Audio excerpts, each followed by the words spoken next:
All right, folks. Let me get this adjusted just a little bit. Hey, we've got a great crowd here tonight. Thanks so much for coming in to Brave New Books. We're doing a live broadcast here in Austin, Texas. This is for our good friend Jim Mars. I think we all can consider Jim a friend at this point. You know, he's down here. He's on TV like every other day now. I turn the History Channel on. And, yeah, give him a round of applause.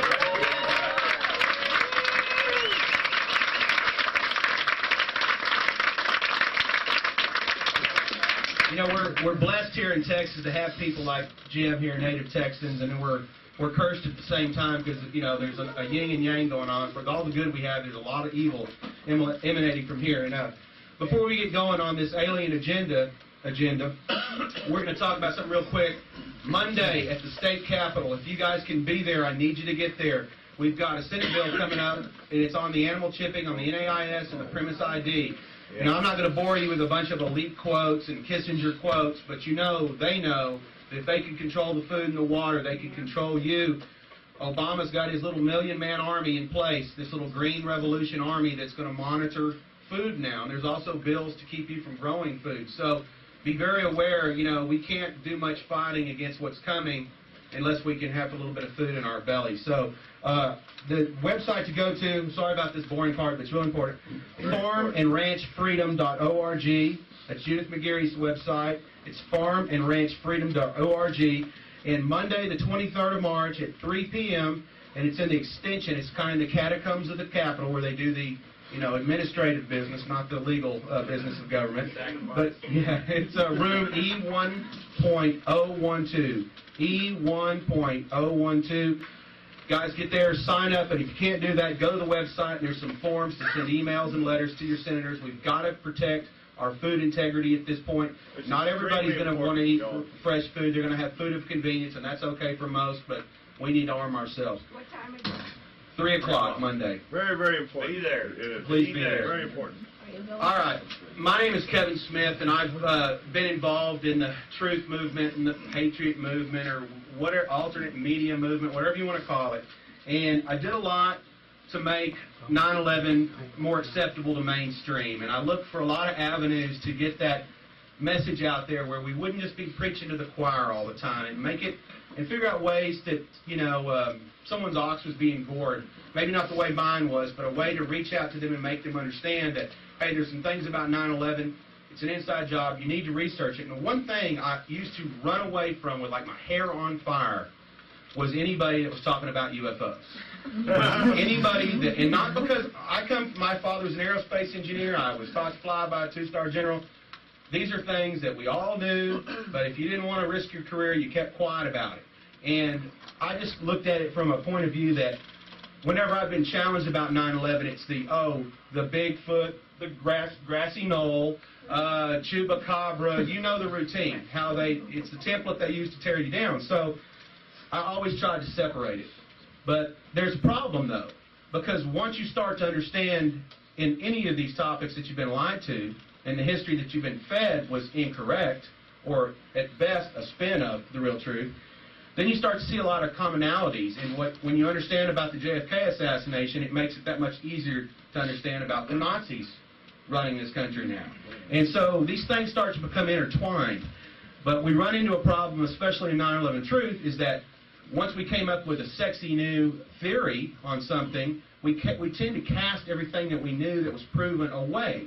And I think it kind of goes to that Goering saying, you know, the bigger the lie, the more apt people are to believe it. So we run into a problem with people wanting to have the newest, sexiest thing that they can get excited about, maybe put their name on and claim their claim of fame. So what we have here with Mr. Jim Mars is a professional, trained journalist, an investigative reporter, and the oxymoron of being Army intelligence also. But we have a real Texan that looked into the stuff in depth, speculated very little, and built facts around his case, and was able to present it in a way that's understandable and acceptable. And that's one of the... Jim, you're the only guy. You're the only guy that I will let mix 9/11 and stand in the same shot with and UFOs, because he can defend it. He can break it down, and he can say, well, today we're talking about aliens or UFOs. Tomorrow we're going to talk about the Nazis and 9/11. So I wouldn't get up here and introduce a guy like this if I didn't have full faith in him. So I'm going to shut up. Everybody, Jim Mars, we're going to talk about UFOs.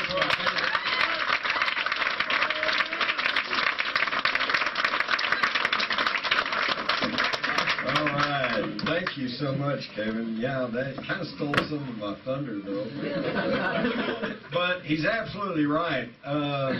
When Crossfire came out, and right after the Oliver Stone movie, you know, I was the darling of the JFK research community. And then I wrote Alien Agenda. I was disinvited to their conferences, you know. I was held at arm's length for about 6-8 years because I wrote about UFOs, as if that somehow disqualifies me from knowing anything about anything else.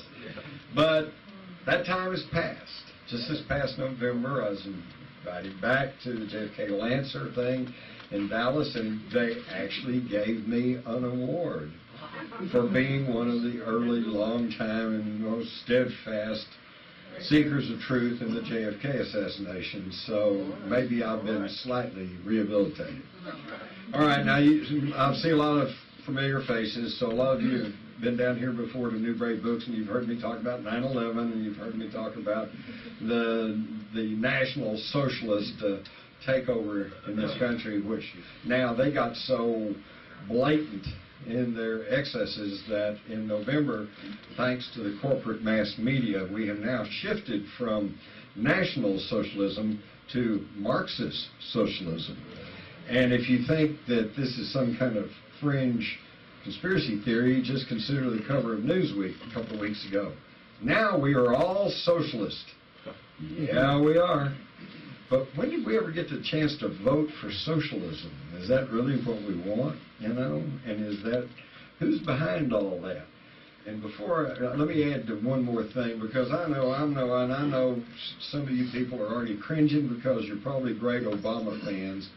And let me say right off the bat, I got nothing personally against Barack Hussein Obama any more than I had against George W. Bush, personally. I know people who are good friends with George W. Bush, and they assured me that he was quite a good old boy. And I'm not prepared to argue. He may very well have been. But I think what we all understand is that he wasn't in charge. Dick Cheney was in charge. And his little presidential assassination ring, if you've happened to read that and know about what Seymour Hersh has now let out of the bag. And Dad, he was also there. And James Baker. And speaking of Dad, just to add a coda to those of you who heard my Rise of the Fourth Reich talk, last July in Germany, George Herbert Walker Bush was presented with this great award and hailed as being the one person most responsible for the reunification of Germany. George Herbert Walker Bush? And who gave him this award? Henry Kissinger.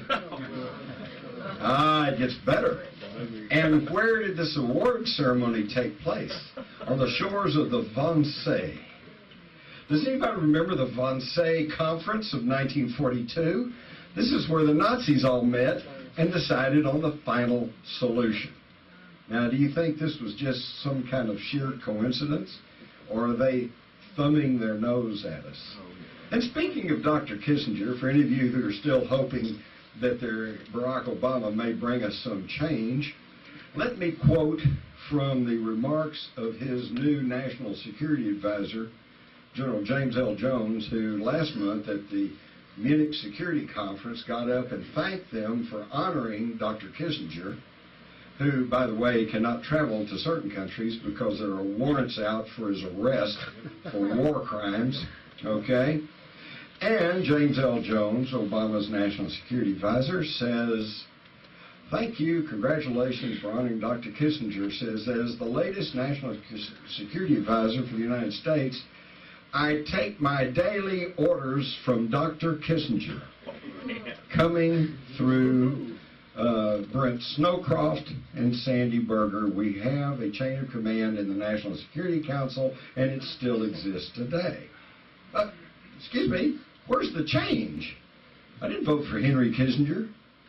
And these are the same tools that have been in there, were there in the Clinton administration when they stripped our military. And Henry Kissinger's been there since Nixon. He is the architect of the very foreign policy that's gotten us in the mess that we're in now. So what's changed, folks? I submit to you, nothing. But now, away from mundane politics, we're going to talk about UFOs. Let me quickly see a show of hands. How many of you have had or know about someone who has had a UFO experience? Whoa! Whoa. 1, 2, 3, 4, 5, 6, 7, 8. Okay. I took a head count ahead of time. We've got about 60 people here, maybe plus or minus. And that looked to be about half of you. Half the people in this audience have had or know of some UFO experience. Now extrapolate that up to the 300 million population of the United States. Half the people in this country know about UFOs. Okay? And I guarantee you that the higher you get, and you get away from the guy in the street, and you get away from the people who just get their information from CNN or Fox, and you start talking to people high in the military, high in intelligence, or in the upper echelons of the political circles, they don't snicker at you about UFOs because they know it's here. And my main message tonight is, if you dismiss the whole topic of UFOs, then folks, you will never ever be able to truthfully understand what's going on in the world, because you've just tossed out a big piece of the puzzle. So with that, let me bring you up to speed on UFOs. Some of this is old stuff to some of you, some of it hopefully will be new. Oops, I guess it helps turn it on. Okay. First off, you go back, and if you go Google UFOs or go back and look at the newspaper clips, you'll find that since 1947, there's been a literal barrage of information. And yeah, some of them are hoaxes, some of them are deluded people, some of them are strange, you know, but hey, you can discount half of them or more, and you still have a significant number of reports. It means there's something going on, okay? Now, early on, the explanation was that there's nothing up there, folks. It's all just hallucinations or some sort of group psychosis. Well, you know, even as a young reporter, I thought, oh, wait a minute. A heretofore undiagnosed, contagious mass psychosis. Whoa, what a story. But you don't see that anymore, do you? And you've never seen anything about that because it's not true. And you don't ever hear these explanations anymore. But why? Because now with YouTube and the computer, there's not a day goes by that somebody's not posting photographs and film and camera snapshots of a UFO. So obviously you can't take a picture of an hallucination or of a psychosis. So that explanation, you don't hear that anymore. So today it's, oh, well, it's just misidentified aircraft or satellites or the planet Venus, or probably it's secret government test craft, okay? So I always thought, well, wouldn't it be great if there was a really documented story of a UFO that occurred before any of that was in the air? And you know what? There is. And of course, it all got started with Kenneth Arnold, 1947, and that got the whole flying saucer thing going, but they all said, well, it's just misidentified aircraft. Well, it was recorded in Aurora, Texas. Here's the story that appeared in the Dallas Morning News, April the 19th, 1897. 6 years before the Wright brothers flew. 6 years before the first powered balloon flight in the United States, the California era. About 6 o'clock this morning, the early riser of Aurora was astonished at the sudden appearance of the airship which had been sailing through the country, traveling due north and much nearer the earth than ever before. Evidently, some of the machinery is out of order because it was making a speed of only 10 or 12 miles an hour. Think about that, 10 or 12 miles an hour. Anybody know about aviation? Anybody know about lift? It's not airspeed, is it, Kevin? Can't stay in the air at 10 or 12 miles an hour, so there had to be something else going on. It sailed directly over the public square, and when it reached the north part of town, collided with the tower of Judge Proctor's windmill and went to pieces with a terrific explosion, scattering debris over several acres of ground, wrecking the windmill and water tank, and destroying the judge's flower garden. Shame, shame. The pilot of the ship is supposed to have been the only one on board, and while his remains are badly disfigured, enough of the original have been picked up to show that he was not an inhabitant of this world. Whoa! And there's a picture of the little tombstone because he was buried in the Aurora Cemetery. And there's a photograph of the little headstone, so you'll know that I'm not just making this up. And when I got onto this story in 1973, that headstone was still there. And it was very interesting because, as you can see here, we put a chalk outline on the little design that was etched in it. And you see this inverted V with little circles along the center of it. Now, so far, I'm trying to deal with conspiracy facts. People accuse me of being a conspiracy theorist, okay? I sometimes bristle at that because I try to explain, if you can prove something, it's not a theory, all right? But now, here's a theory. I was under the impression, because you can see that this side of it kind of rounded, and then it's broken off here in the middle. So I was kind of under the impression when I was looking at it that it looks like half of it may have been broken off at some point, and you're only seeing half of what the original headstone was. So if you extrapolate the thing over to here, and you duplicate and reverse this, what have you got? You've got a saucer-looking object with little portholes running along the side, okay? But did it happen? In 1973, there were 3 people still alive who were alive in the Aurora area in 1897. One of them said it was a hoax. One of them, Mary Evans, said, no, I remember my folks talking about it. I remember hearing the explosion, but they wouldn't let me go into town because I was only about 12 or 13 years old, but they came back and told me about it. So she says it actually happened. Then we got Charlie Stevens, who I talked to, and he actually saw the thing. And he said he saw it going over, and he said he heard an explosion, he saw the smoke coming up from town, and that young boy, he wanted to run up and see what had happened. Now, if Charlie was making up this story, what do you think he would say? He said, I ran out of town, I saw these pieces, and I saw this little green guy, and he'd give you this big story. No, that's not what he told me. What he told me struck me as very truthful. He said his dad told him, no, son, we can't go to town, we have to finish the chores. Now think about it, folks. 1897, rural Texas, if you didn't do the chores, you didn't eat. So I think that was a very truthful statement. So now you got Mary Evans, who was there, said it happened. You got Charlie Stevens, who was there, and he said it happened. And then you got this fella, Robert Brown, who found this odd thing in the 80s that he claimed was a piece of the spaceship, except you can see how crudely made it is. I don't think this was a piece of the spaceship, but what's interesting is 2 pieces of metal banded together with this wire, and inside you can kind of see this copper-looking stuff. I think that maybe in the middle was a piece of the original spaceship, but we don't know, and he wouldn't give it up to go have it tested, so again, it's just we don't know. Here's the original Dallas Morning News story. And so the 2 people there out of the 3 said it actually happened. Now the argument is, well, it was just a hoax story planted in the newspaper. Well, okay, that's possible, and I kind of bought into that for a long time until I got the complete front page of the Dallas Morning News for 1897. And folks, there are 16 stories on that front page.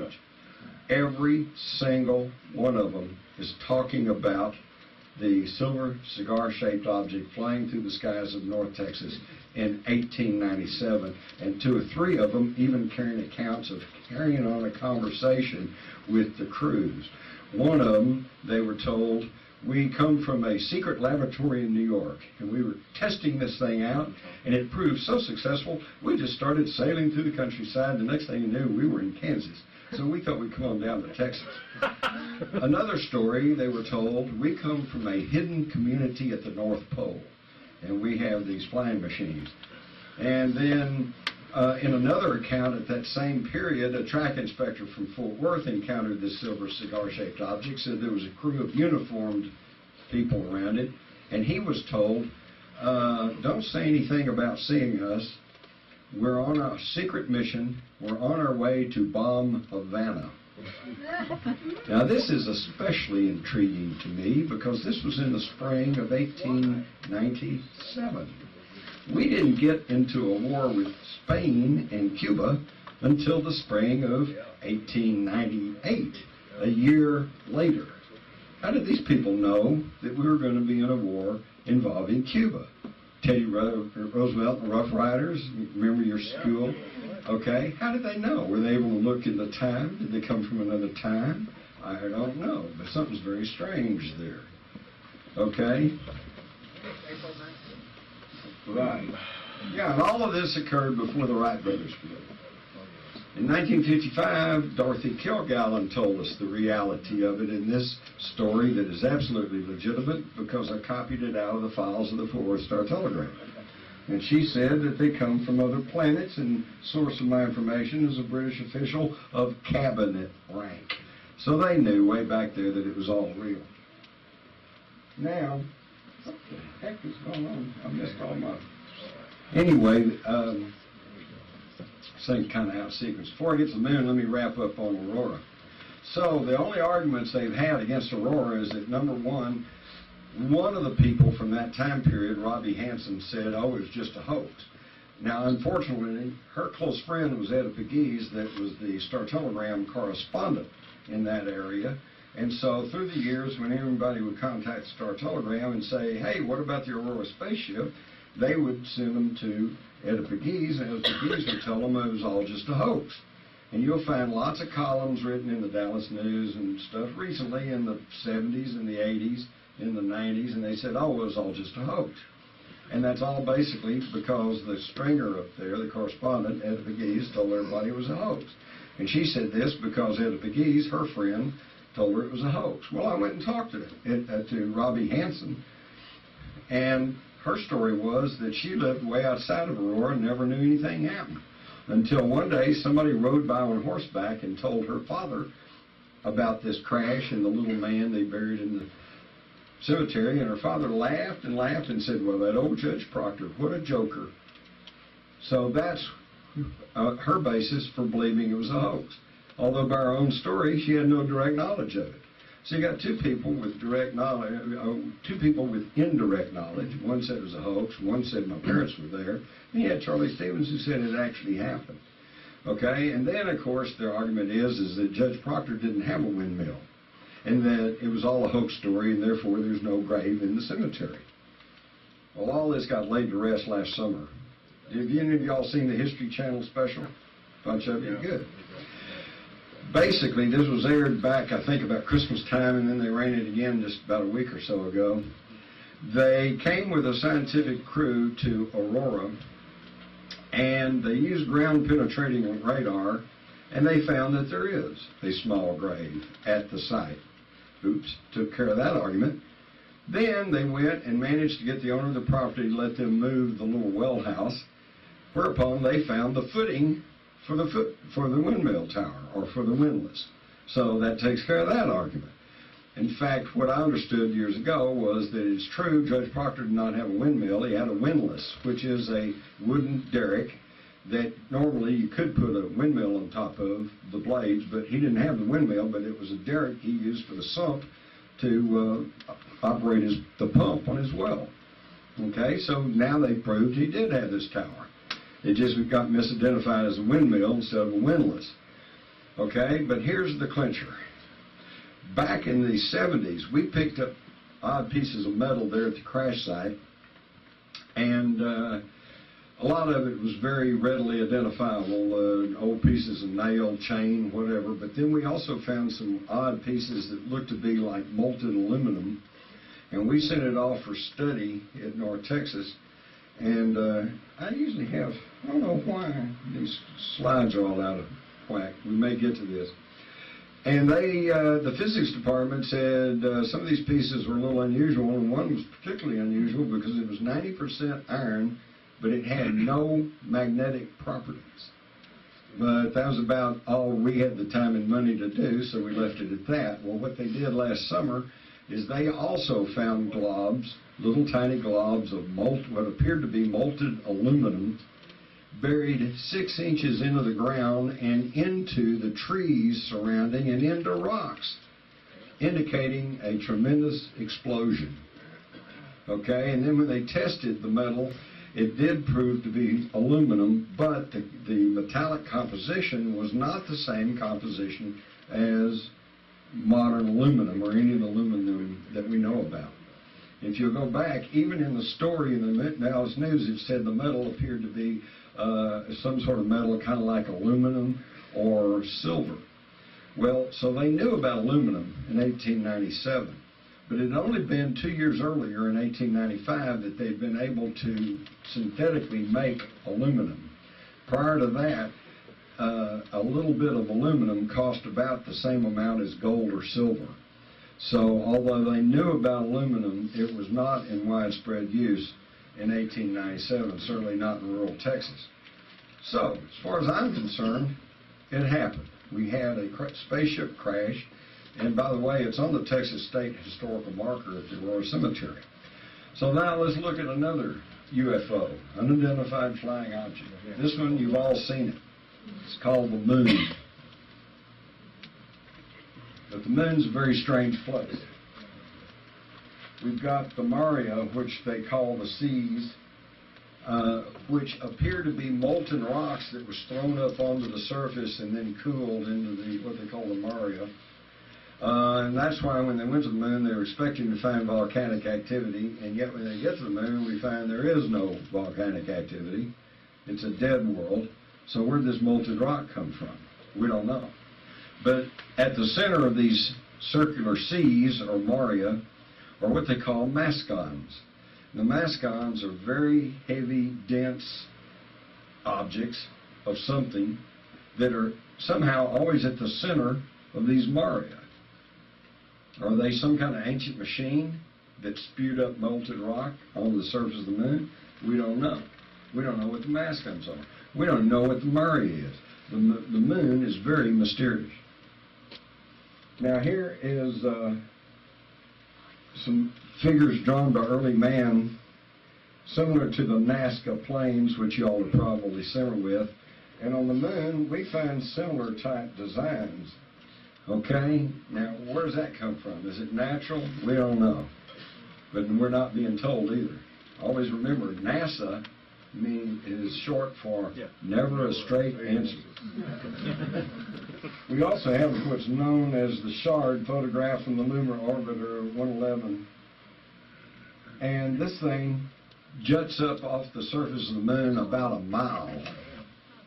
Just like a little spindle or a tower. Is that a microwave tower? Who knows? We don't know, but it's very mysterious. We've got pictures. These are all NASA photographs, by the way. Look at this thing flitting across the surface of the moon. This thing throwing a shadow on the surface of the moon. What is this thing? And here's one jutting out over a crater. All kinds of odd stuff. People have been seeing weird things on the moon for centuries.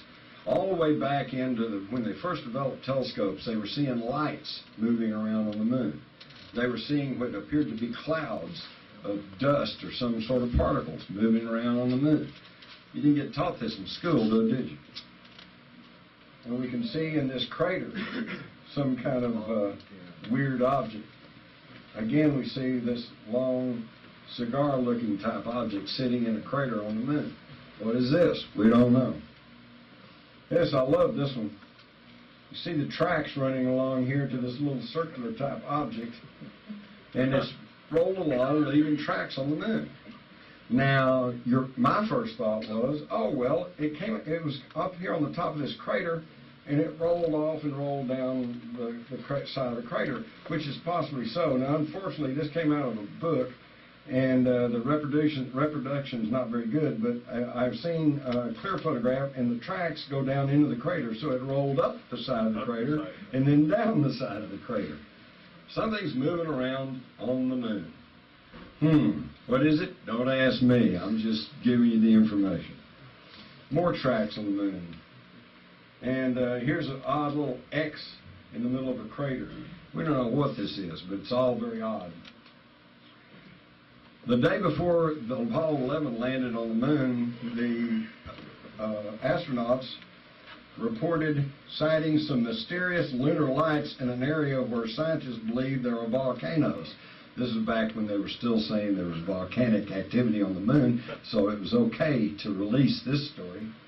And he said it was in the crater Aristarchus in the northeastern part of the moon's face. And astronomers have claimed observing bright spots in the area, which they appear to be volcanoes. And Buzz Aldrin said, well, the area is definitely brighter than anything else I can see. And so this has all been dutifully reported, but then it goes dark. You don't hear any more about that. So what is with the moon anyway? When I was in school, we were taught the moon broke away from the Earth. And maybe that's what created the big hole, which is now the Pacific Ocean. But now that they say we've been to the moon and we got lunar rocks and they don't match the same composition as what's on the Earth, plus they found rocks on the moon that date back before 8 billion years ago, which is older than the age of the Earth, then now it's changed. Now the idea is the capture theory, that the moon came along and was captured in the gravitational field of the Earth. Something like that, see? Oh, it comes bobbing around, it gets caught, it goes back. The problem is this. If here's the Earth and here comes the moon and it's caught and it's pulled back, then the moon should be in an elliptical orbit, kind of wobbling around the Earth. But it's not. It's in a near perfect circular orbit and stationary, one side always facing the Earth. We know this, you were taught this in school, but you really had never stopped to think about it. How did it get like that? Isaac Asimov, famous science fiction writer and a very noted scientist, said the moon shouldn't be where it is. How did it get there? And, by the way, the moon is at the exact distance away from the Earth so that when there is a solar eclipse, it covers the exact circumference of the sun. You can see the corona of the sun all around it, but you can't see the sun because it's at the exact distance from the Earth where it blocks out just the exact circumference of the sun. Whoa, oh, that's pretty precise. How does that happen naturally? The answer is, it cannot. So that means somebody parked the moon. But here we get to the conundrum of extraterrestrials. Because we all know there's no such thing as extraterrestrial. But we also know that the moon is in a very unusual orbit, and somebody must have parked it there. It's been there since our recorded history, so we know we didn't do it. And so, since we know there's no such thing as extraterrestrials, how do we deal with this subject? We don't. We just don't talk about it. Okay? Go ask some of your astronomer friends, how did the moon get there? And let them start shuffling and jiving and trying to come up with an explanation, because we don't know.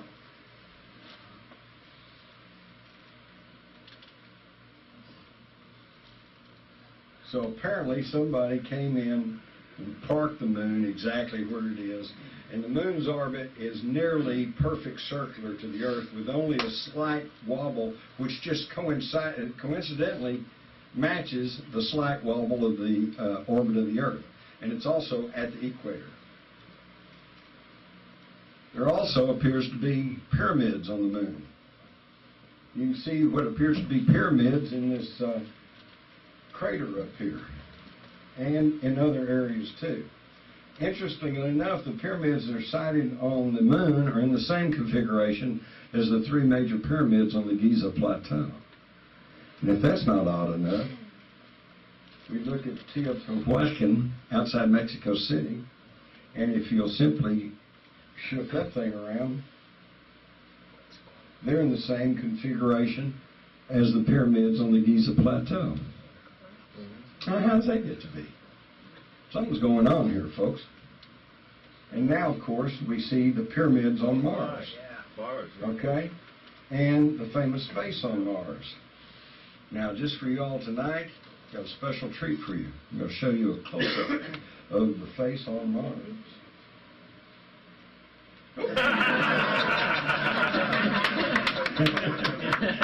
All right. Enough levity. Actually, here's the face on Mars.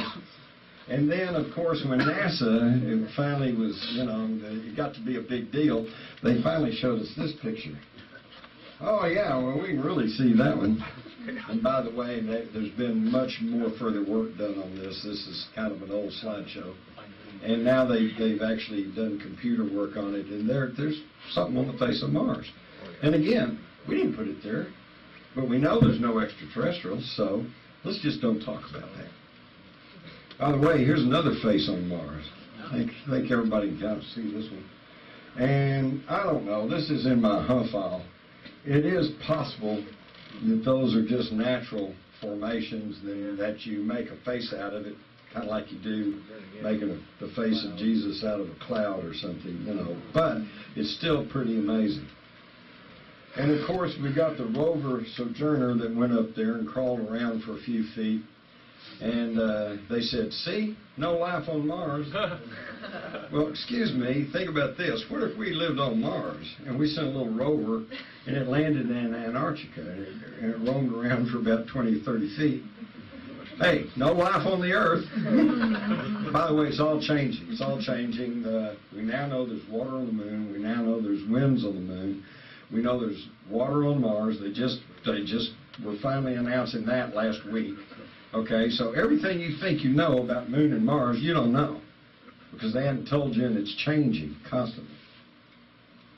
This kind of leads to the question, well, if there's ETs been around here, how long have they been here? Did our ancestors come from space? Well, you go back to the Sumerian tablets, which are probably the oldest records on the world. In fact, actually, you can go to the Hindu Vedas, and they talk about the Vayanas, flying machines that went through the air, and all carried their gods around, and that they had, by the way, they had some sort of weaponry that could destroy a whole city with a single strike. Then you go back to the Sumerian tablets, and this was all etched in clay back about 7,000 to 8,000 years ago, predates the Egyptians by 3,000 or 4,000 years, predates the Bible by 5,000 years, and they're telling us that the Anunnaki came to the earth. Well, who's the Anunnaki? Well, that translates as those who came from the heavens to the earth. Well, let me clear something up here.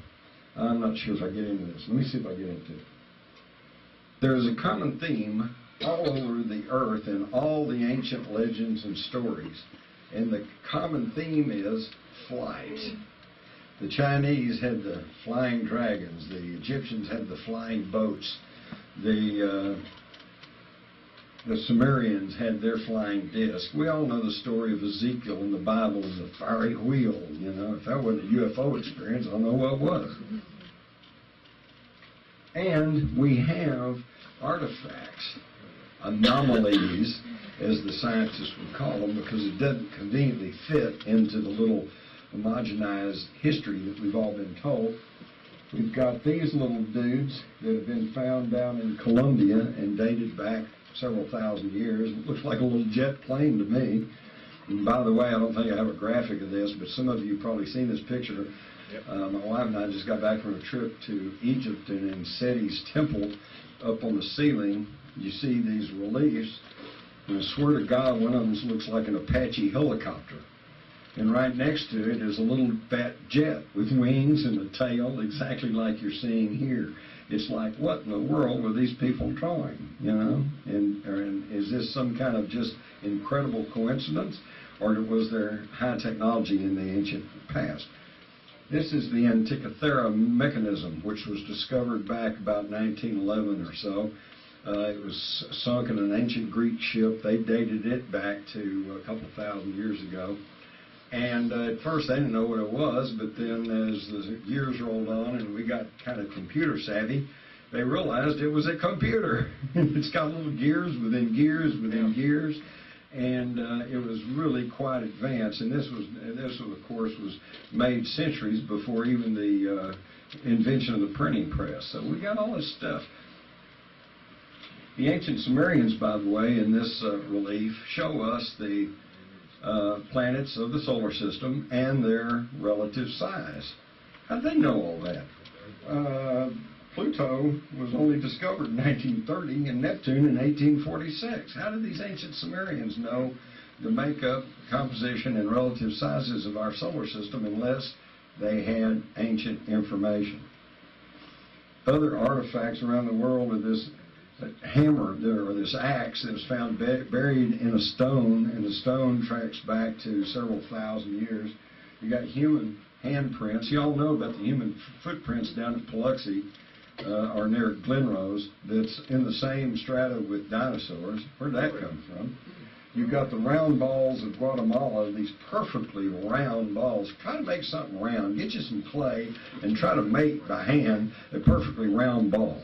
You're going to have a real tough time of it, okay? And but yet these are perfectly round, and some of them are huge. Some of them are 4-8 feet in diameter. Where'd they come from? Who made them? We don't know. You got the Baghdad battery. They found this over in Iraq, which used to be ancient Mesopotamia, which in the Bible was called Chaldea. And by the way, the patriarch of both the Jews and the Palestinians was Abraham. And where did Abraham come from? Was he just some Semite dragging his tent through the desert? No. He came from Ur of Chaldea. Ur is one of the major cities in ancient Sumeria. He was a Sumerian. He had the knowledge, and he brought it into Egypt, and the next thing you know, there's this huge technologically advanced civilization in Egypt. So from the side of ancient cities in Iraq, the one place where you can't go now, in fact, I don't think anybody really wants to go, we found the Baghdad battery. And they didn't know what this was for a long time until somebody figured out you can put grape juice in there that's highly acidic, put the copper tube in, put the other thing in, you get a half volt of electricity. So they had electricity all the way back there. They knew about this. You don't get taught that in school, do you? That's not there anymore. No, it's in the museum. It's still around. Oh, yeah, right. it's still around. This is a 1680 French coin, and look, here's the town and steeple and countryside, and here's this giant wheel flying through the sky. They tried to tell us this for years. Everybody knew about this. They just didn't know what it was. We're the first generations who grew up with the true knowledge of space flight, cloning, genetic manipulation. We could understand all this stuff where they couldn't, but we don't get told about this. In fact, I strongly suspect that a major reason for our precipitous and unprovoked attack on Iraq was to loot the Iraqi National Museum. Because I have the stories in my files from 1999, 2000, 2001, that French and German archaeological teams were making amazing new discoveries in the ancient Sumerian cities of Uruk and Ur. And of course, where would that all be taken? To the Iraqi National Museum. And would they immediately put it on display? No. It'd be taken and stored in the basement until they could catalog it and study it, clean it all up, and prepare it for exhibition.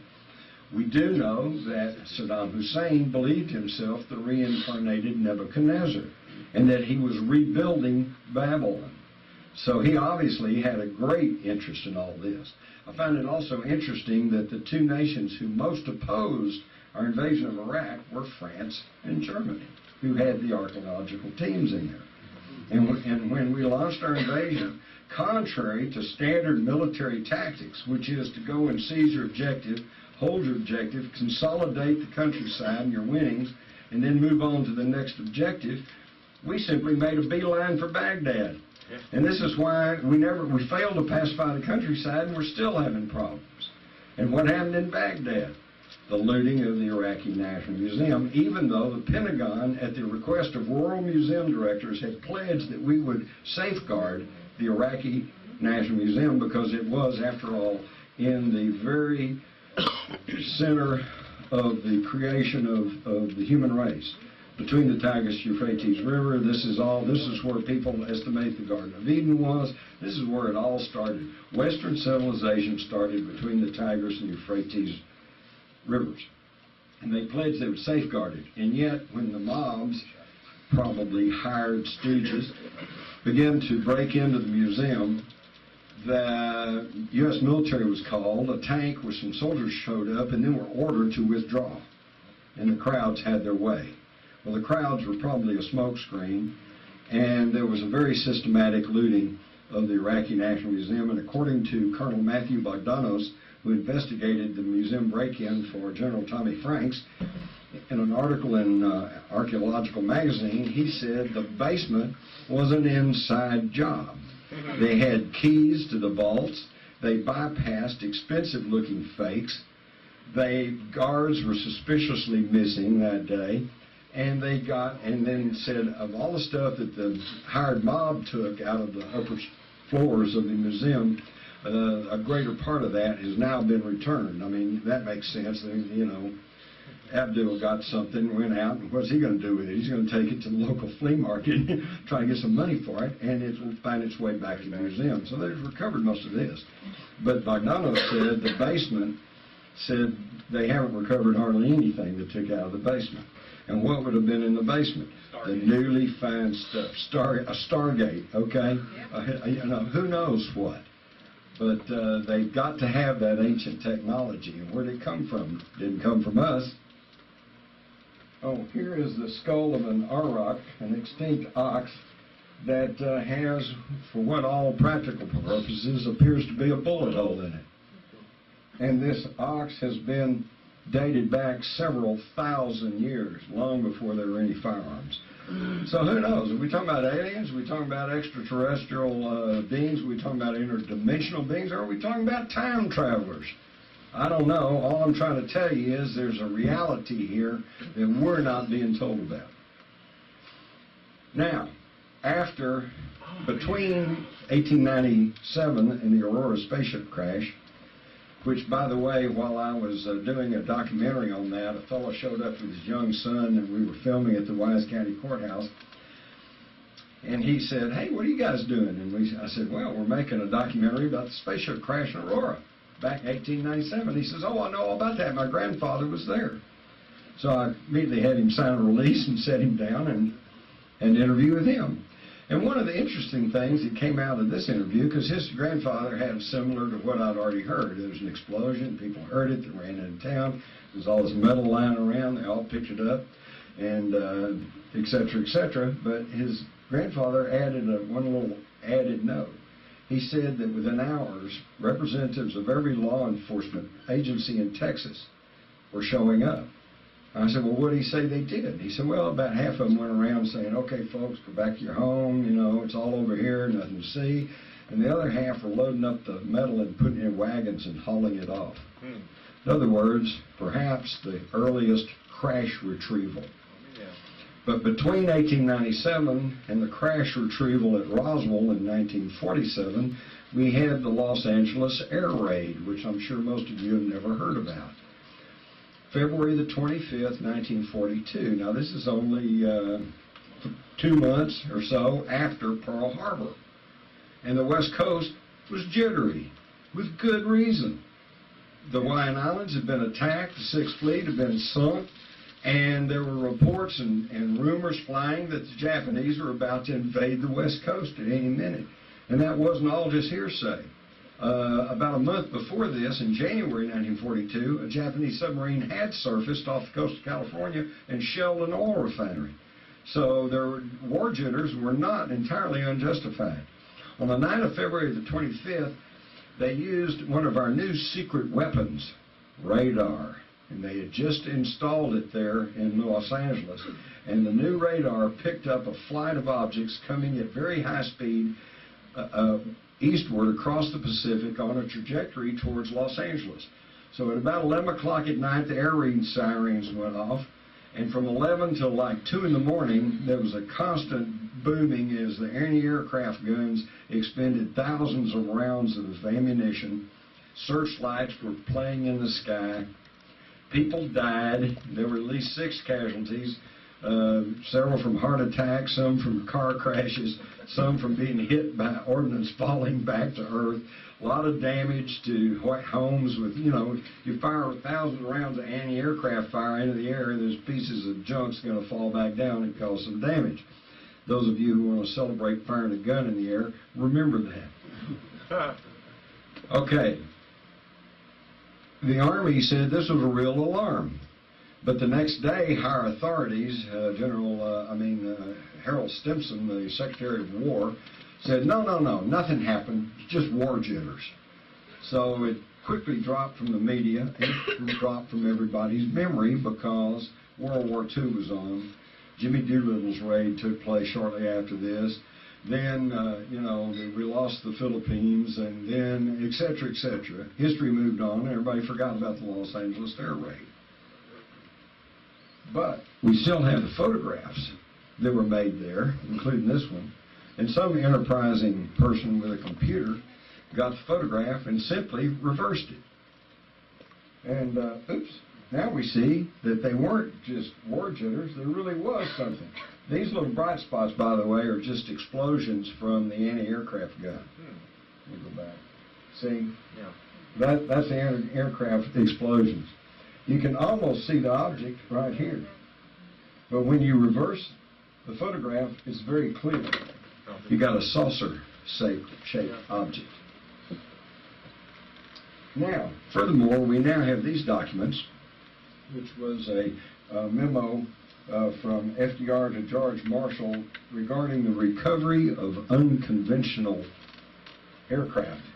As indicated in my recent memorandum to you regarding the war, the air raid over Los Angeles has been learned from Army GQ that Rear Admiral Anderson with Naval Intelligence has informed the War Department of a naval recovery of an unidentified plane off the coast of California, unlike having any bearing on conventional explanation. Further, it was revealed that the Army Air Corps had recovered a similar object in the San Bernardino Mountains east of Los Angeles, which cannot be identified as conventional aircraft. So in 1942, they're recovering unconventional aircraft that they know does not belong to us, and I'm sure it didn't take them long to figure out it didn't belong to the Japanese either. Now, here's what's interesting. At the bottom of this memo,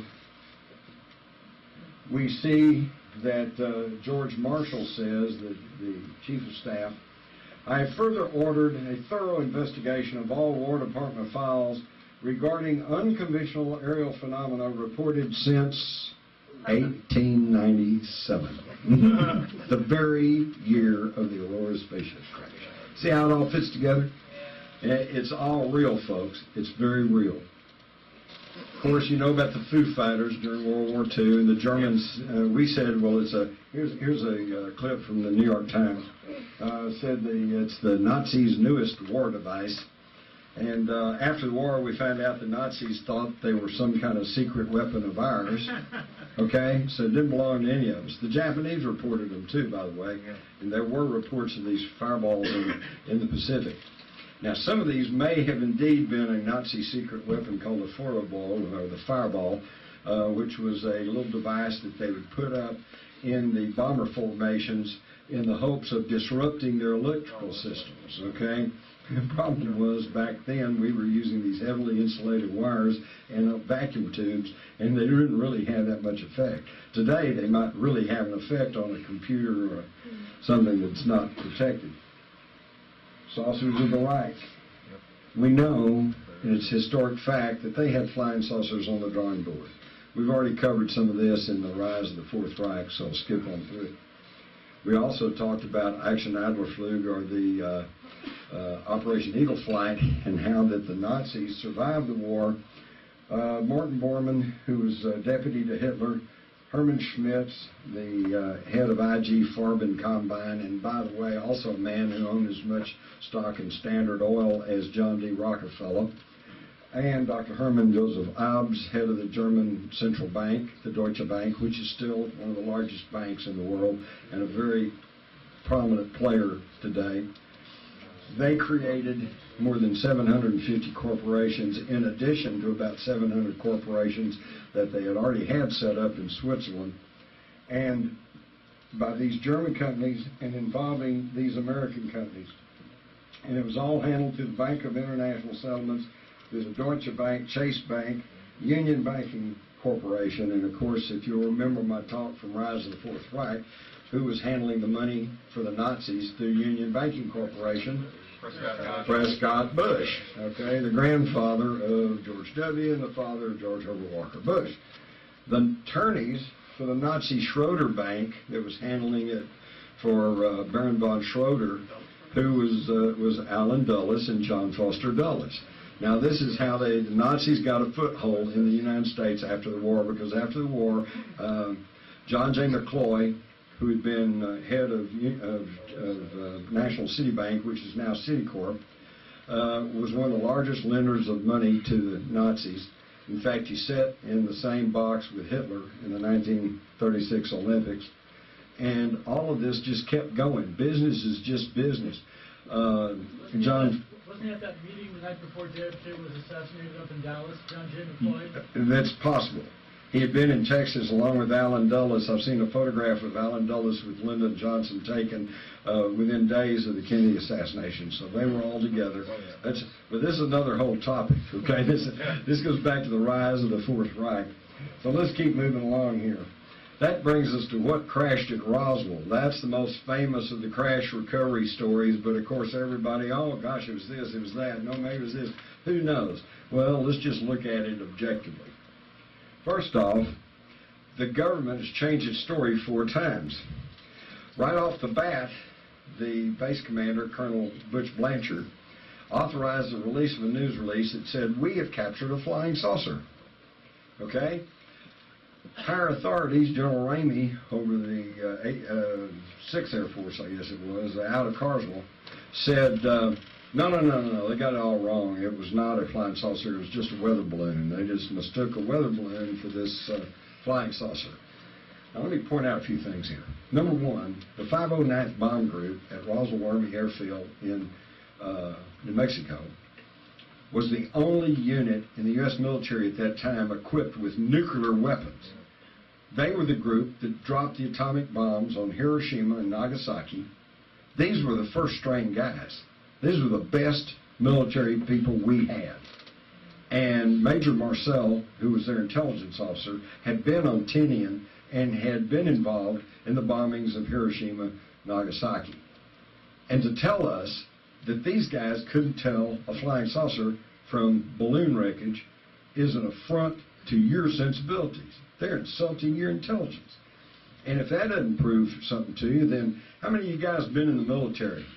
Anybody? Butch, good. Me too. Now, you know in the military, the surefire way to advancement is very simple. Don't screw up. Okay? Don't screw up. If you mind your P's and Q's, follow your orders, then chances are you can advance. Colonel Blanchard, okay, he authorized a release, said we've captured a flying saucer. And then they came back, higher authorities, and said, no, it was just a weather balloon. He screwed up, okay? Either it was a flying saucer and they didn't want that information out, which means he really messed up, or it really was a huge cock-up and it was a weather balloon, in which case he screwed up too. So, in the military, you know that if you mess up like that, his next assignment should have been Nome, Alaska, okay? That should have been the last we ever heard of Colonel Blanchard. Au contraire, Colonel Blanchard went on to become the second youngest brigadier general in U.S. military history, second only to George Custer. And Custer's advancement to colonel had been general had been a mistake, okay? And at the time of his death in the late 60s, Blanchard, General Blanchard, had been sent to Vietnam to write an overall report on our status in the Vietnam War. Whoa, this guy was a credible and promoted military leader. So in other words, when he said, we've captured a flying saucer, he was telling the truth. And when he backed off and followed orders and said, no, it was just a weather balloon, he was following orders. So he gets promoted. That's the way it works. Now, when all of this came about 1996 or so, the Air Force finally issued this report, the Roswell report, stamped case closed. Does that sound familiar? They always say case closed. This is the final word. And in their background they say, this comprehensive further examination of the so-called Roswell incident found no evidence whatsoever of flying saucer, space aliens, citizen government cover-up. By the way, that's interesting. They use the same verbiage as the Warren Commission. The Warren Commission never said there was no conspiracy to kill Kennedy. What they said over and over and again was, we could find no evidence of conspiracy. And of course they didn't, because they didn't go look for it. In fact, they systematically turned away. Didn't look at any evidence that pointed to conspiracy. Same thing here. We could find no evidence of space aliens. Well, of course not. You can't get to it. Barry Goldwater tried to go to Wright-Patterson and see if he could get in to view the space aliens. They wouldn't even let him in. You think they're going to let the guys writing this report in? But here's the clincher. By the time this report came out, they changed their story again. They said, okay, it really wasn't a weather balloon. We lied about that because it was a secret mogul balloon. Now, the mogul balloon was not even secret. A mogul balloon was a weather balloon, basically. The only thing classified about mogul was that it carried this very sensitive testing equipment into the upper atmosphere to test, and they were testing to see if the Soviets were setting off nuclear weapons. Now, don't ask me why they thought they had to send up balloons from New Mexico to see what the Soviets in Russia were setting off, when they could have sent those balloons off from Turkey or Japan or any number of places much closer to the Soviet Union, because I don't know, and they never explained. But so the only thing secret and classified about the mogul balloons was simply the information, the software that they were carrying. I might also point out that in one book written by a very pro-mogul balloon explanation for Roswell, he went a little overboard, and he actually gave every little statistical bit of information about the mogul balloon, and he pointed out that of 22 releases of these mogul balloons, they only recovered 8. Why such a low number? Because, as he pointed out himself, they didn't bother to go look for any more. Well, how classified is that? You don't even bother to go look for them. But then that didn't really satisfy anybody, so by 1997 they had added something else, and that was crash dummies. What they saw was crash dummies. Now, here's a picture, and by the way, this is Raymond Matson right here with his arm around one of the crash dummies. He was part of the crash dummy program, and I talked to Mr. Matson, and he laughed at the whole idea that what they had seen in 1947 was crash dummies because, as you can obviously see, they look like humans. They weigh the same as humans. It only makes sense if you're testing parachutes or ejection seats or whatever. You don't want a little 4-foot alien-looking guy. You want some guy that weighs and looks like a human. Plus, he said that you wouldn't have any trouble identifying them. He said because one of the problems they had was that when they parachute these crash dummies out, the wind currents would catch them and scatter them all over the countryside. So they said on front and back they had a big stencil that says, "Property of U.S. Air Force, $25 reward if you'll bring you back in," you know. None of that was found on whatever it was they found at Roswell. But here's the clincher. Obviously, you can see there's a whole lot of difference between a 4-foot big-headed alien and a 6-foot, 200-pound crash dummy. But in this same Roswell report, where they're trying to tell us it's just crash dummies, they thoughtfully gave us a listing of the high-altitude balloon dummy drops. The very first one took place on June the 23rd, 1954. Now that leads me to recall when they had a press conference in summer of 1997, and Colonel Johnson got up and explained that what they had seen was crash dummies, and then he began and commenced to show some old news footage of the crash dummies and some of the planes that were carrying them. And after he got through with his presentation and went to questions from the media, one of the more astute reporters said, Colonel Johnson said, you're telling us this is what they saw in 1947. Said, but you're showing us data and photographs that are obviously from the 1950s and 60s. And they came back to Johnson. You know what he said? I remember his words distinctly. He said, well, I really don't know what they saw in 1947. And I thought, well, then why are you having this news conference? Yeah. And why are we listening to you? But this is what's going on, folks. And, of course, here's General Ramey, right here, with his weather officer holding some weather balloon debris. And I talked to Bon Johnson, who was a photographer for the Star-Telegram at that time, and he is convinced, because he was there, they started to let them in, they suddenly pushed them all out of the room, held them around for a while, then let them back in, and here was Ramey, and here was the weather guy with this junk, and it didn't look like the same stuff they'd seen the first time. And he is still, to this day, convinced that they swapped the wreckage for this balloon debris, okay? But another thing is that when they allowed these pictures to be made of them holding the balloon wreckage, you notice in Ramey's hand is a telegram.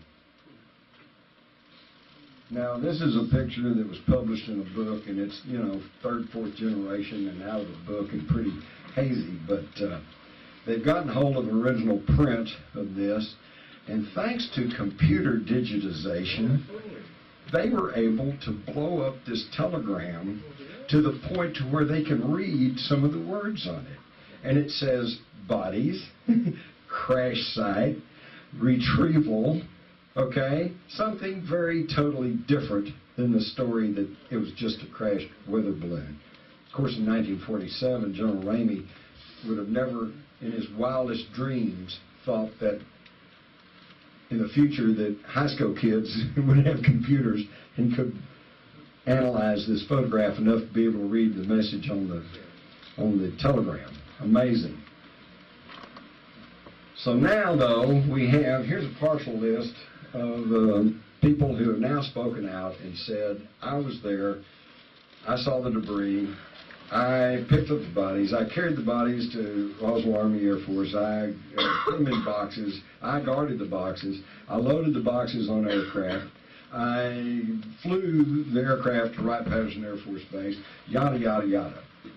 So, and also, we now have documents that have now given us a pretty good view of what actually happened, including July the 3rd, radar stations in that's West Texas, White Sands Proving Ground, tracked 2 identified aircraft until both dropped off radar. The 2 crash sites have been located close to White Sands Proving Ground.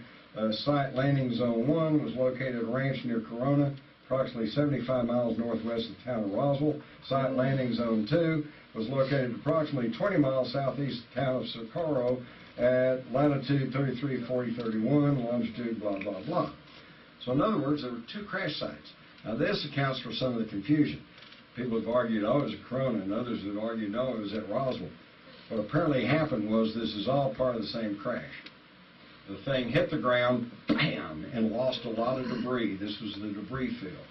But then the major portion of it, or at least the flight compartment, the command deck, ricocheted and went way on over and ended up in a gully near Socorro. And this is reportedly where the bodies were found. So that's caused confusion, the fact that they've argued over was it this crash site or that crash site, and actually it's all part of the same crash.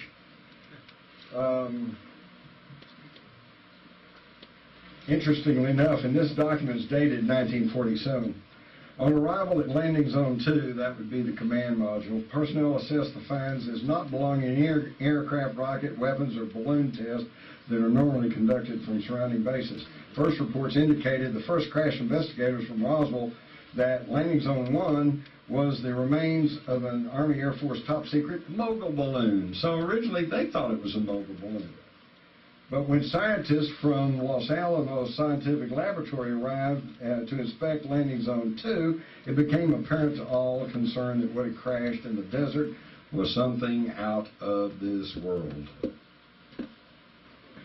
And they say, well, where's the pieces? Well, there are even pieces now that have been studied that they claim come from Roswell, and they contain bismuth, zinc, and I've held some of this in my own hand. It's obviously manufactured. This is not natural formations. They're layered, okay?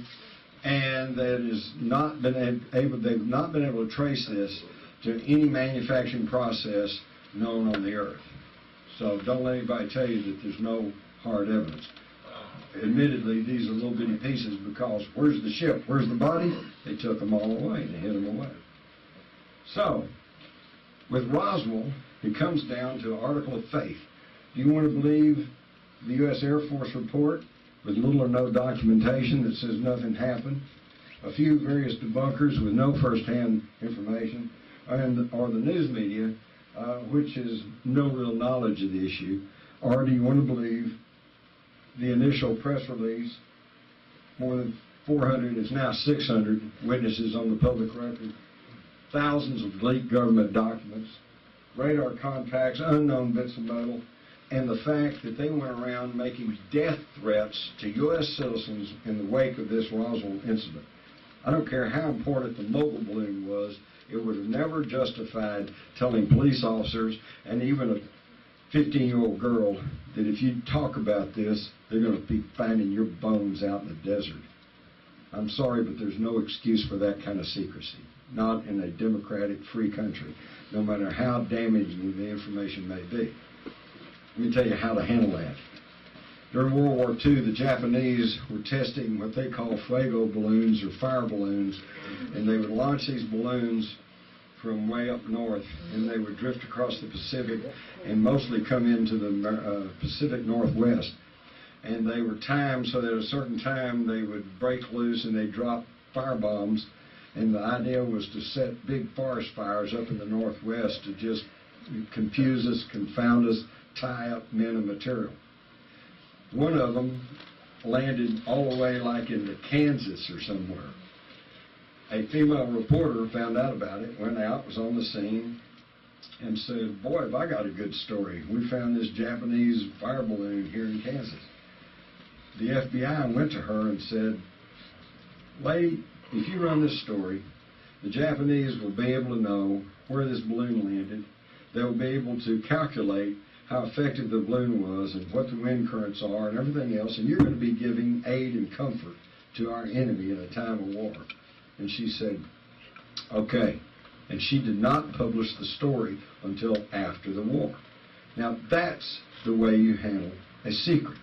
You don't make death threats against the civilian population. So, what do you want to believe? Did it happen or it didn't happen? It's up to you. All I can say is, the government says it didn't happen. Now, do we trust the government? How many times have they lied to us? I lost count. I hate to say this. I want to be a true blue American. And I was in the Army.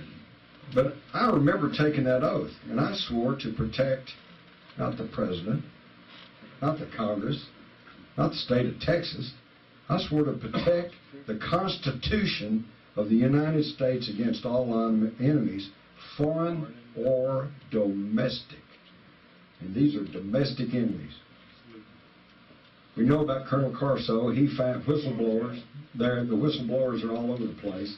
You would have heard more except for the control media and except for the fact that so many of them are hesitant to speak out because many of them did sign secrecy oaths, and the people who reach rank in the military are generally men of honor and integrity.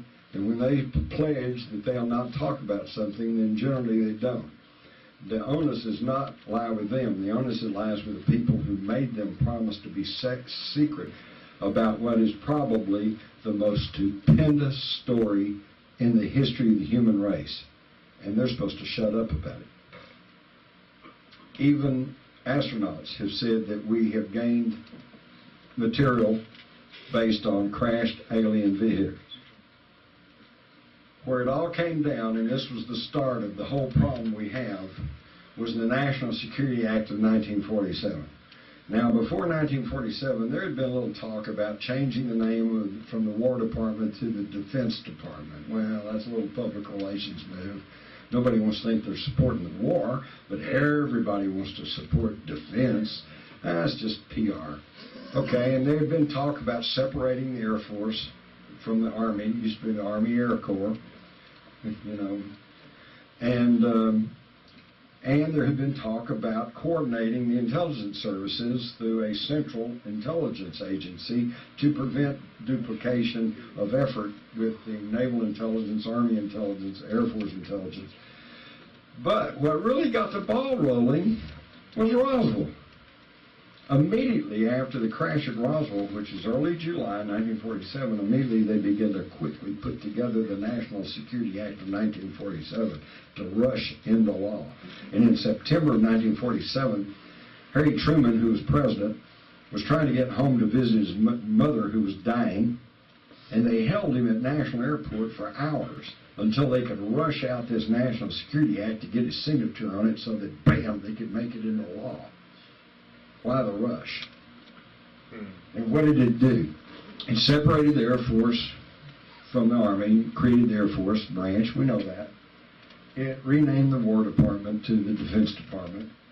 It created the CIA, which has been the bane of our existence ever since. But what a lot of people miss is probably the most important facet of the National Security Act of 1947. It created the National Security Council. And if you'll think about it, everything from Vietnam to the invasion of Panama to the invasion of that island down in the Caribbean, whose name escapes me at the moment, Grenada, to everything else going on is all the National Security Council. And what did I just tell you? Barack Obama's National Security Advisor said there's a command chain that still exists in the National Security Council. The Iran-Contra scandal. Colonel North, who's admitted he lied to Congress and hence lied to the American public. But he said, but I had full approval of the president. Problem is, he didn't say which president. Everybody thought he meant President Reagan.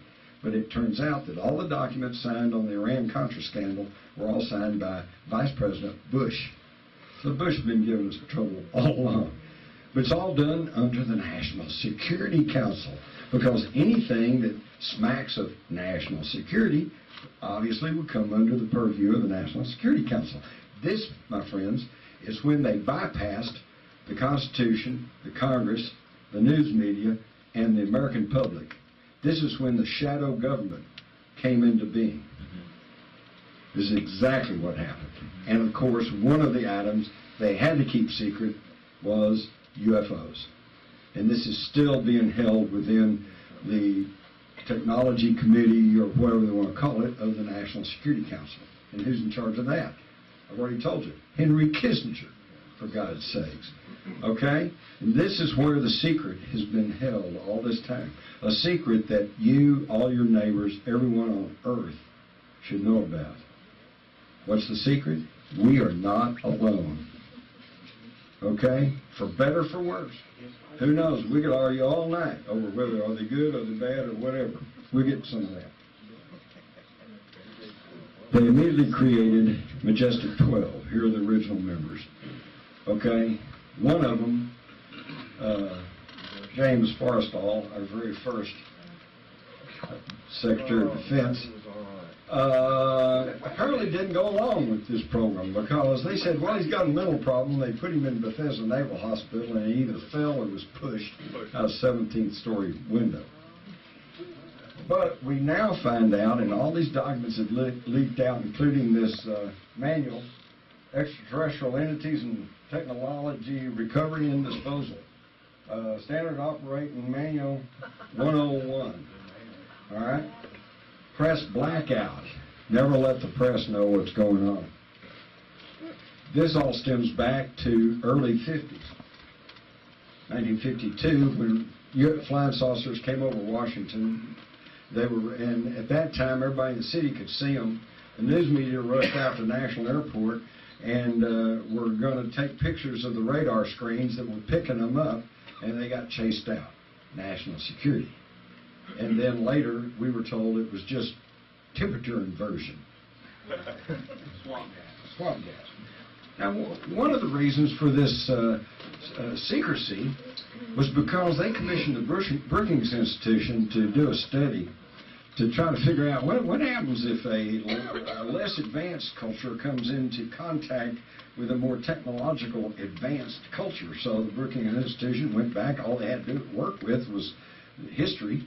So they went back and said, well, they said Earth's civilization may topple if faced by a race of superior beings.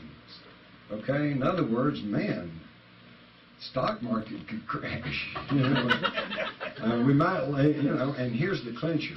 What was left unsaid, because the true rulers of this country, and I'm not talking about the president or the congressman, or I'm talking about the people who run the banks, people who own the banks, the people who own the Federal Reserve System. I'm talking about the people who really run this country.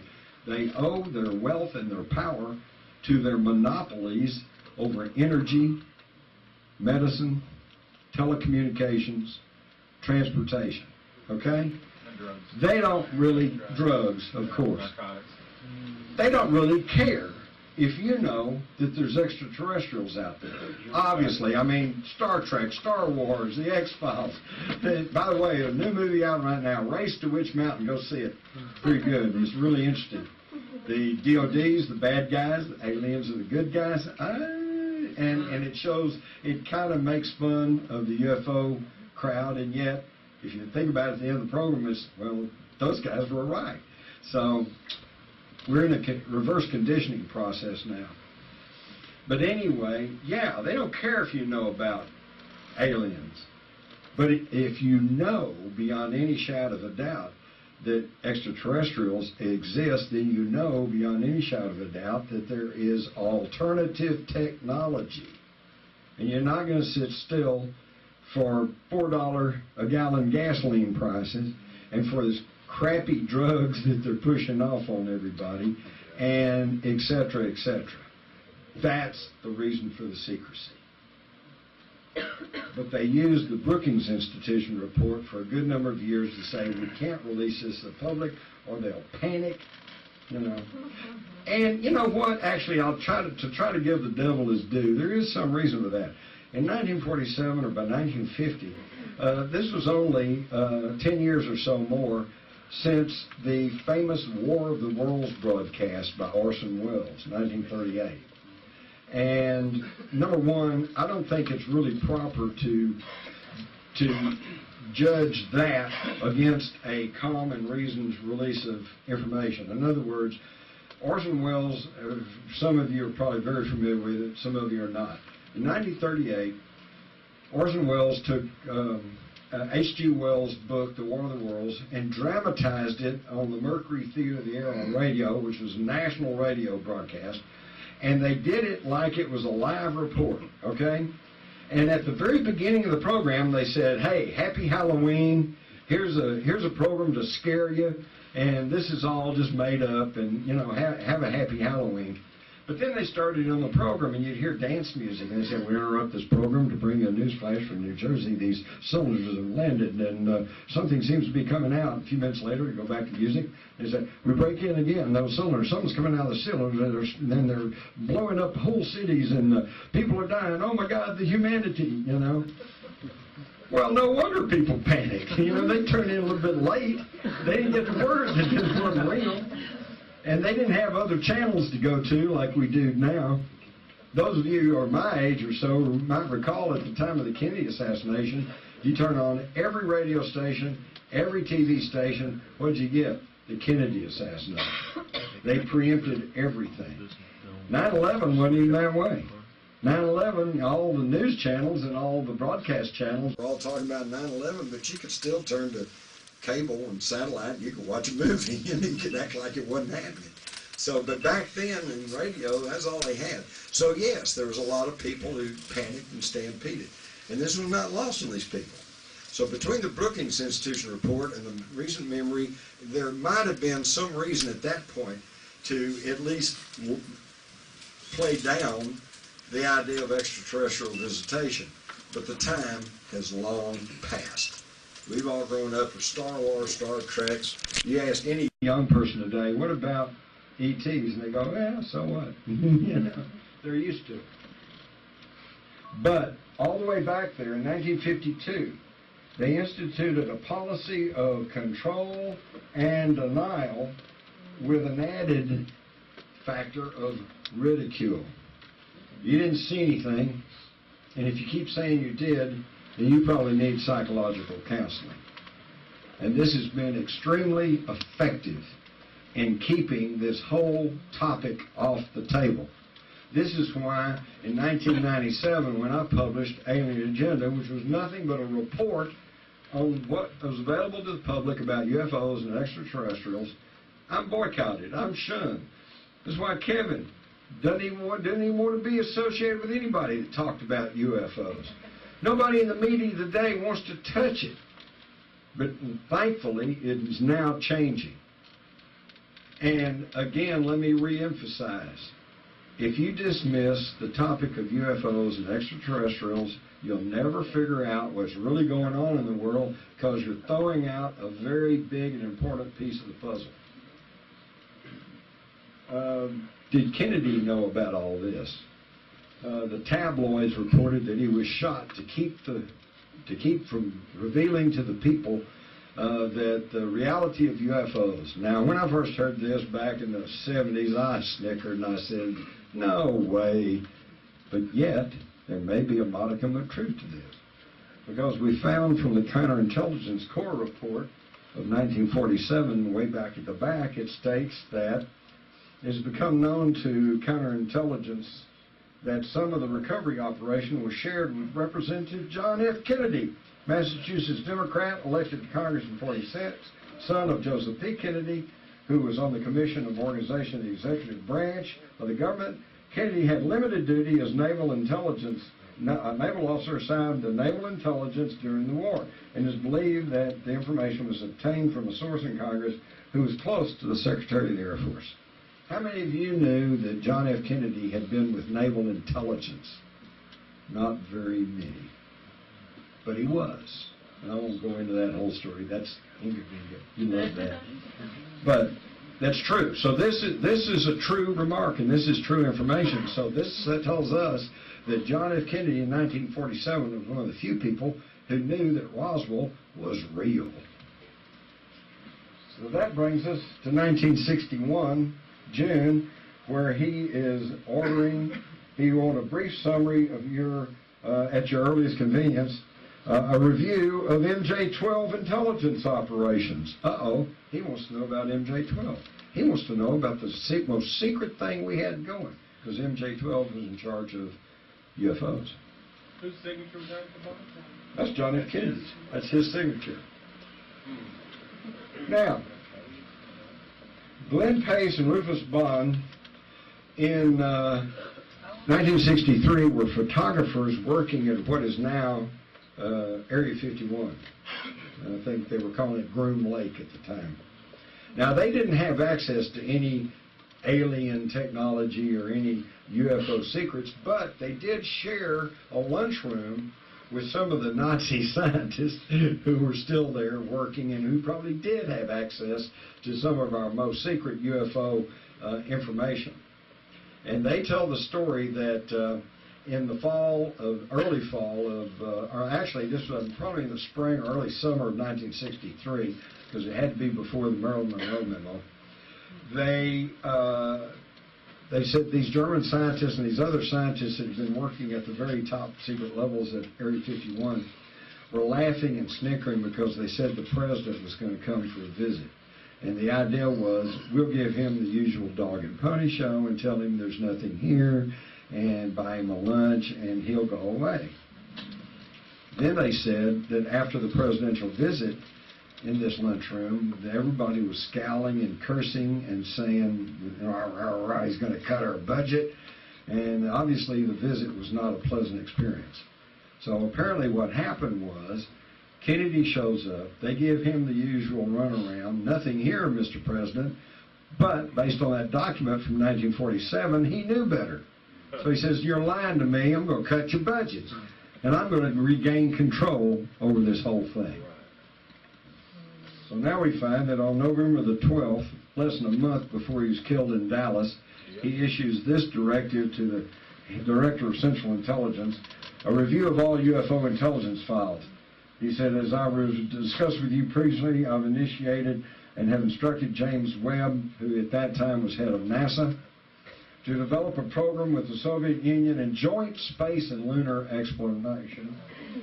And it would be very helpful if you would have the high threat cases reviewed for the purpose of identification of bona fide as opposed to classified CIA and UFO sources.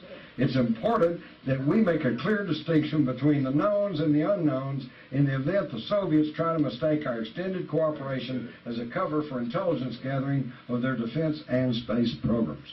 Now, number one, 1963, and Kennedy was going to have joint space exploration, and he demands all the UFO files out of the CIA. He would have made it public. He was shaking it all up. And this same document that I retrieved out of the Kennedy Library shows that he has sent a memorandum to James Webb, the administrator for NASA, and he says, basically he's telling him to cooperate with the Soviet joint space exploration. Now, in 1963, most of y'all don't remember 1963, but you remember the Reagan years, the evil empire. We were still in a Cold War in the 1980s. Kennedy was trying to end it, and he was going into joint space exploration. That should have been a huge story, but nobody ever get told about this, okay? And by the way, all this has been totally confirmed by Nikita Khrushchev's son, who said, yes, he knew all about this. They were getting ready to go and end the Cold War. And if they had turned over UFO information to the White House, it would have leaked, it would have all come out. But before the month was out, Kennedy was shot in the head. Covering up LBJ's scowling face there with that article? Yeah, that's a great picture. LBJ's looking at him like, your time is coming. Okay, this is an interesting sidelight. In the mid-50s, 1954, this was 3 years before the Soviets put Sputnik in orbit. It was announced in the New York Times and various other publications. I couldn't believe this when I was researching for my book, Alien Agenda, so I went and looked it all up. It was in Time, Newsweek. They said they had just discovered 2 giant satellites orbiting the Earth at the equator. One of them was 600 miles out, one of them was 800 miles out, and they were traveling about 18,000 miles an hour. And they got the famous astronomer Clyde Tombaugh, to set up a satellite watch system. They wanted, and they was while they were publicizing this, they wanted everybody in the world to set up their telescopes and help them spot these 2 satellites that were revolving around the Earth. And then some scientists were theorizing that they could use them as a stepping stone to the moon. In other words, they launch a rocket, they land on the first satellite, launch a rocket, land on the second one, and then use that one to go on out into space and go to the moon, okay? And then all reports on this stopped because they went away. Think about it, folks. What naturally could come into orbit around the Earth and then go away? It was all there, but you don't get told about this, so it didn't happen.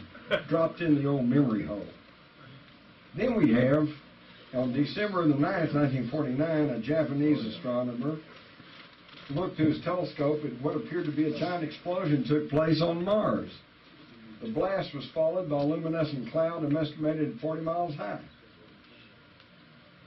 Now, what was that all about?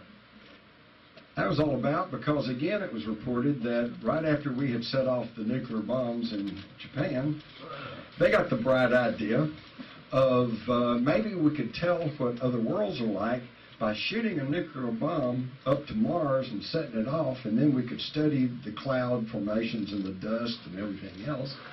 And there's no hard evidence to show that this happened, but you've got this astronomer who saw this giant explosion in 1949, and could this be one reason that the ETs came around?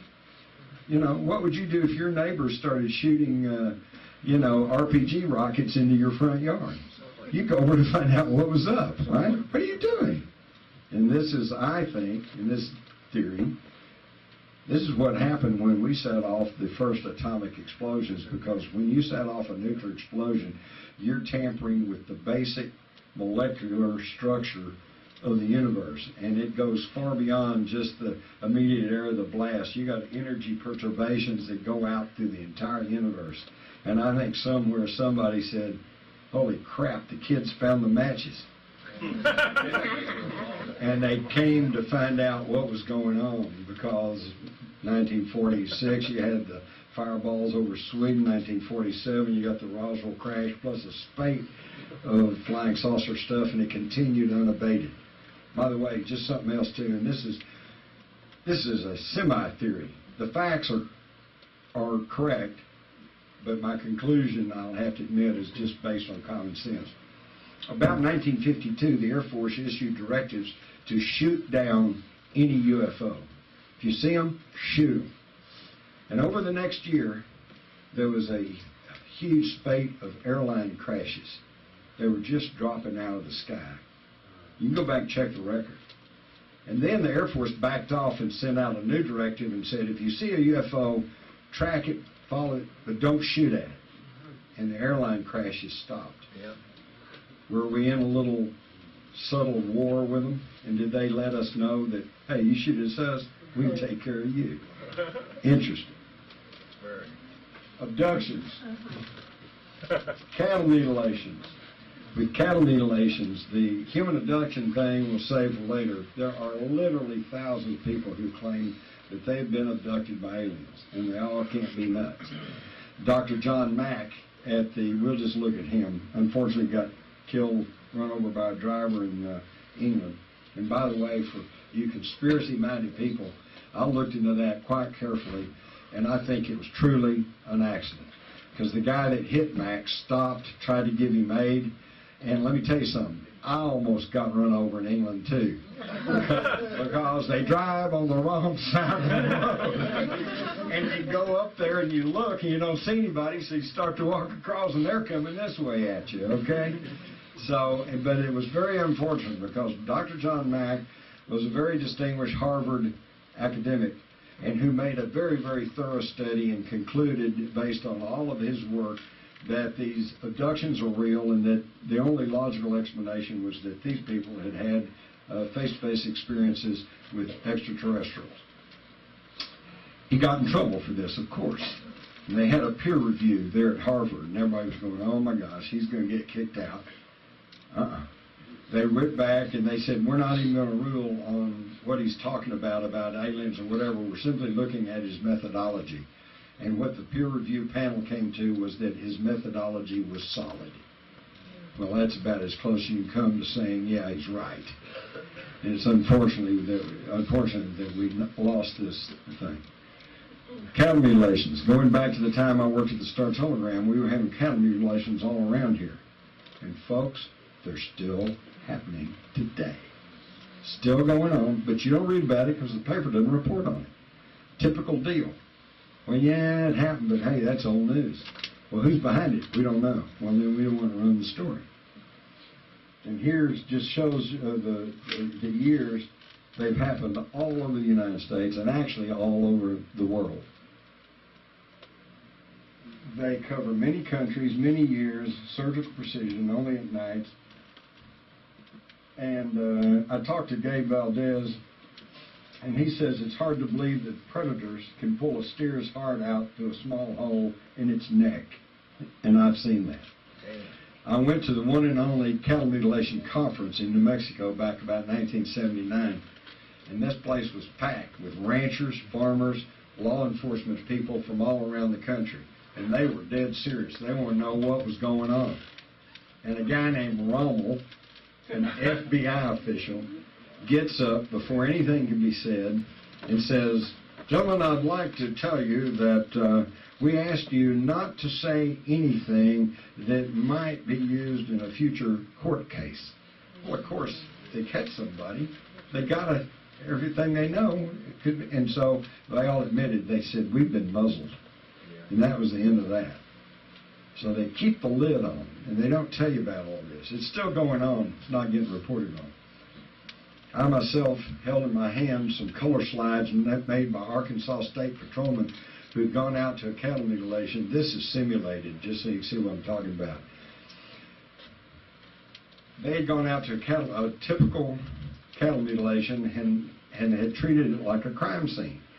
And they took 35mm camera and they made color slides. And then when they went back and didn't notice anything out of the ordinary other than the precision surgically cut holes in the cow and the fact that soft tissue had been removed, they went back, developed it, turned it into slides, and said when they looked at it, they were astounded because you could clearly see a cone of blue light rising out of the side of the cow and then just stopping.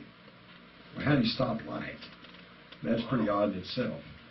And folks, I've seen this. I held those slides in my house and in my hands and looked at them. And they said, what's this? So they figured, well, something's wrong with the camera, or we had bad film. So they took the camera apart, worked on it, got it where they knew it was okay, then got new film, went out there, they couldn't see anything at the scene, take pictures, they go back, there's the blue cone of light. Amazing. Something's going on beyond our ken. What's going on with the cattle mutilations?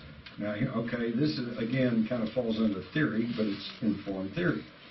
At the A&M, it was reported that humans share many of their innermost genetic secrets represented by perfect match chromosomes with another mammal, cows. We have 23 chromosomes in our DNA makeup, they have 23. And, as they say, you are what you eat. And we eat a lot of beef, right? Now, think about it. If somebody wanted to come and cut open some earth creatures to find out how bad pollution was getting, wouldn't it be better to leave a few mutilated cows around than a whole thousands of mutilated humans? So the thing is that I found out in my research of looking into the animal mutilation is there's two things. Every time you had animal mutilations, you had UFO reports. Every time you had cattle mutilations and UFO reports, you had reports of strange blacked out helicopters with no markings, strange trucks roaring up and down the backcountry roads. So it became obvious to me that the two were intertwined.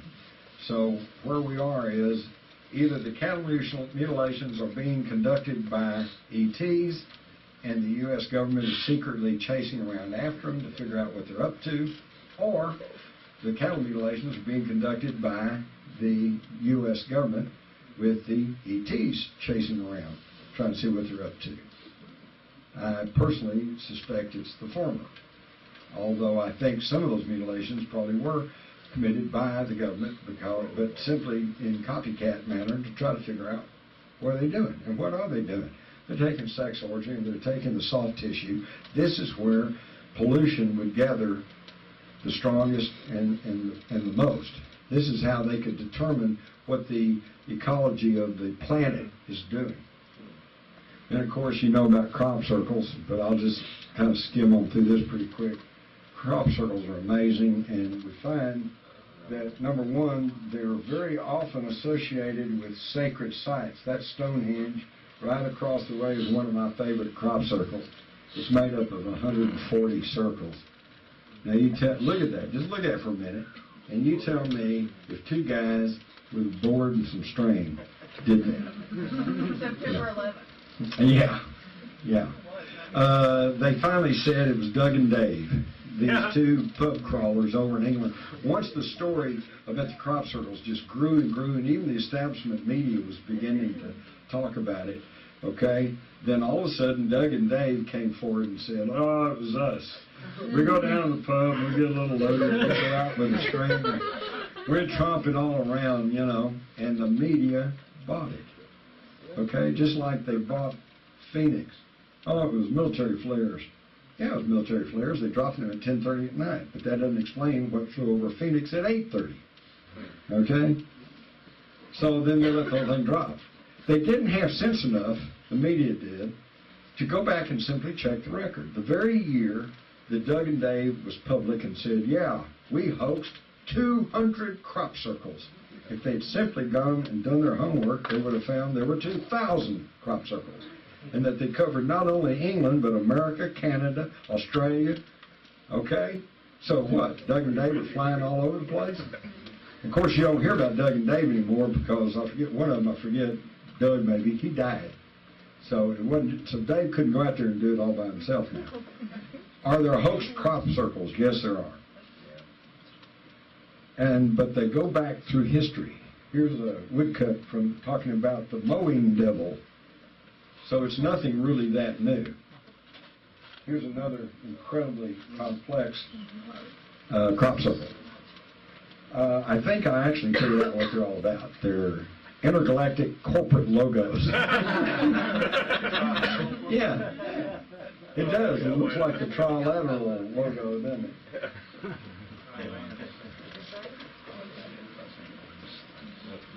But it's easy enough to tell a legitimate crop circle from a hoax crop circle. Are there hoax crop circles? Yeah, there are. In fact, now there's groups of people over in England who get their jollies going out and trying to hoax as complicated a crop circle as they can do. But it's really simple to tell a real one from a fake one. In the fake ones, they do exactly what you'd expect. They go out with a board and a string, and they go in a circle, and they tromp down the crop, whether it's corn or whether it's grape or rapeseed, whatever. And as you would expect, the crop is mashed, the stems are broken, the leaves are stripped off, so it's easy to tell that. In a real crop circle, the plants lay down, but they don't die. They keep growing, but they will never stand up again.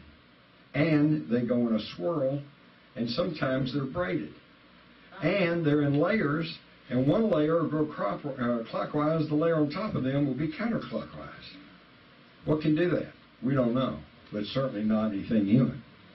And you can tell because here are normal wheat nodes, and the ones, and I've got some of these in my possession, the nodes on the crop circles are blown out, kind of like popcorn, as though they have been exposed to intense microwave energy. Same thing that happens to that popcorn in your microwave. And here we see the crop that has been bent over, but it's still living, but it just can't stand up again. This has all been thoroughly documented by Dr. Livingood. We also find that they found a Euclidean theory expressed in the crop circles that is not known to humans. Nobody had ever done that before.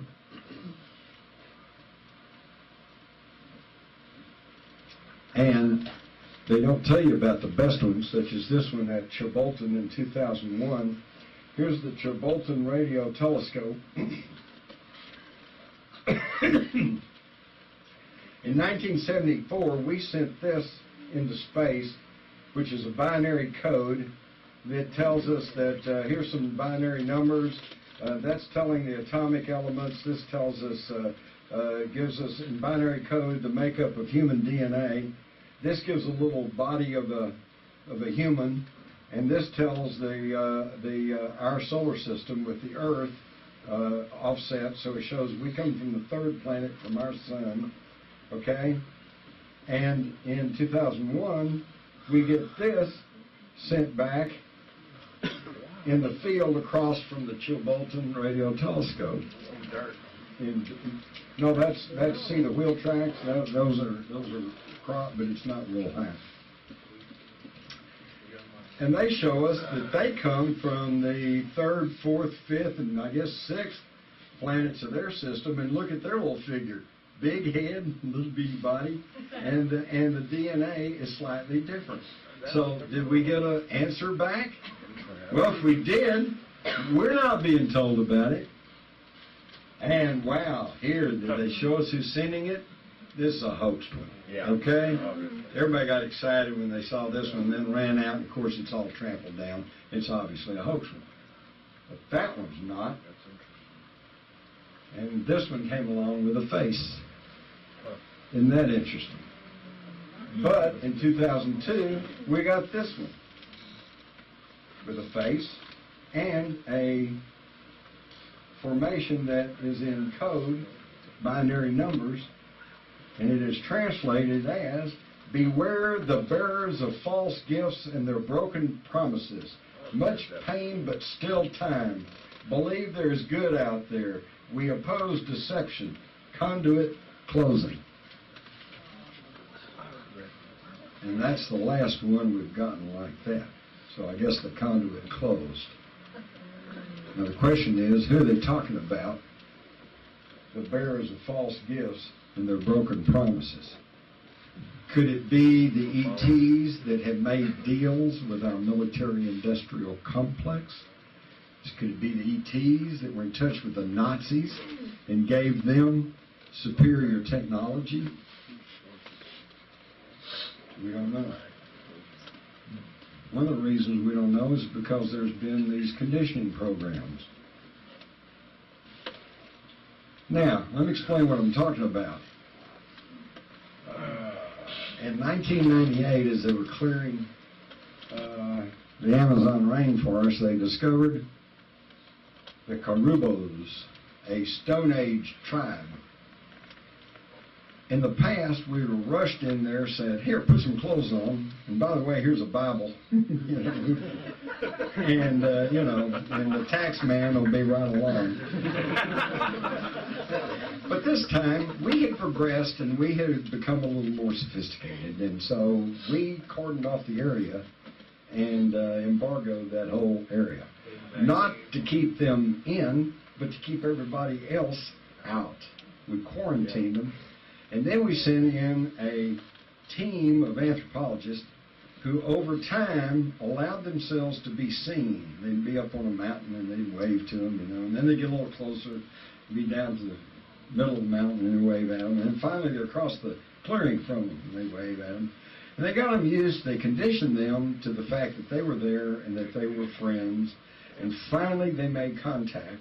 And then, and only then, the only thing they did was give them some metal knives to improve their lot in life, but not enough that would totally disrupt and destroy their culture, because we wanted to study them to find out how Stone Age people lived. Folks, I submit to you, the same thing is happening to us. They are letting themselves be seen. They are letting themselves be known. And we are in a conditioning process so that and it's working, because in the 50s, national polls showed that virtually no one believed there was any life outside of the earth. Okay? Today, the polls show quite the opposite. Today, 85% or higher said, yeah, there's probably life out there. So that's been a very effective conditioning process over about the past 50, 60 years. Now the danger's coming in. Because now the danger is, now that we're all becoming aware that, yeah, there could be life out there, and that's okay. Now the danger is that our military-industrial complex, who is capable of pulling off events like 9/11 using non-public technology so that everyone understands that it was an inside job and we're all arguing over exactly what caused it all. What caused all the destruction of that concrete? What could bring these modern buildings down into their own footprint? What could destroy those 47 steel girders in the middle of those buildings? We argue fire, thermite, everything, space beam weapons, who knows? And all of it sounds ridiculous, and we're all fighting among ourselves, and nothing's getting decided, okay? And they can use this same technology to simulate a threat from space. And this is not my theory, okay? This goes back to the early 70s when Carol Rosen, who went on to become the first woman executive of Fairchild Industries, was working with Dr. Werner von Braun, that highly decorated Nazi who came over here and became the father of our space program. And he told her back in the early 70s that the enemy du jour of today is the communists. He said it's all a lie. He said when that doesn't work anymore, it's going to be terrorists, probably centered in the Middle East. He said, but that's a lie. He said when that no longer works, and it's getting a little thin right now, isn't it? We're all kind of going, wait a minute, why are we losing all our liberties? Why are we losing our daughters and our sons over in Iraq and Afghanistan? I mean, where's Osama anyway, And so it's wearing thin now. He said the next one will be a threat from space. Exactly what Ronald Reagan spoke about in front of the United Nations. And see, that's what's kept modern presidents in line. Reagan might have been an okay guy, but they tell Reagan, listen, we've got to keep all this secret because if it all comes out, it's going to be disruption, the stock market will crash, the economy will fail, and the space aliens will come in and take over. So in other words, that keeps them in line. And as Von Braun said, it's all a lie. How do I know it's a lie? Because if the objective of space aliens was to come and blow up our cities and eat us or whatever, as in the movie Independence Day, they'd have done it long before now, okay? Well, they would have done it in 1947 when the only thing we had to fight them off with was machine guns and propeller-driven aircraft. Why wait until we have, space beam weapons and, space platforms, particle beam weapons, all kinds of things, lasers? Why wait until then? No, ain't gonna happen. But I submit to you that like the tribe in the Amazon, we're under quarantine. They let us go a little bit out. They let us get to the moon, but we hadn't gone back. And we hadn't gone anywhere else. If we had the technology to get to the moon in 1969, don't you think we could have gone to Mars by now? But we haven't. And believe me, it's not about the money. When they finally shut down the Apollo program and we didn't send anybody back out to the moon, we had 22 of those rockets, those Saturn rockets, ready to go. But we just stopped. And they tried to say, well, it's just too expensive. Well, that's like saying, well, we built this Rolls Royce, but we don't have any money for gas. Come on. Something's going on, and we're being lied to, as we always are. We are actually pretty insignificant. We are on a third-rate planet on a fourth-rate sun out on the outer boondocks of our galaxy, okay? And for us to think that we are the apex of evolution is just about the most arrogant, chauvinistic thinking that I can even come up with, okay? But things are changing. In December of 2012, our sun comes into direct alignment with the center of our galaxy. And already they are picking up radio signals coming out of the center of the galaxy on a regular basis. And even the normally conventional and far from radical National Geographic raised the question, could they be coming from intelligent sources? So things are happening out there, and if you want to keep up with what's happening, you've got to use your mind like a parachute, okay? It works better when it's open. So keep open to all of this.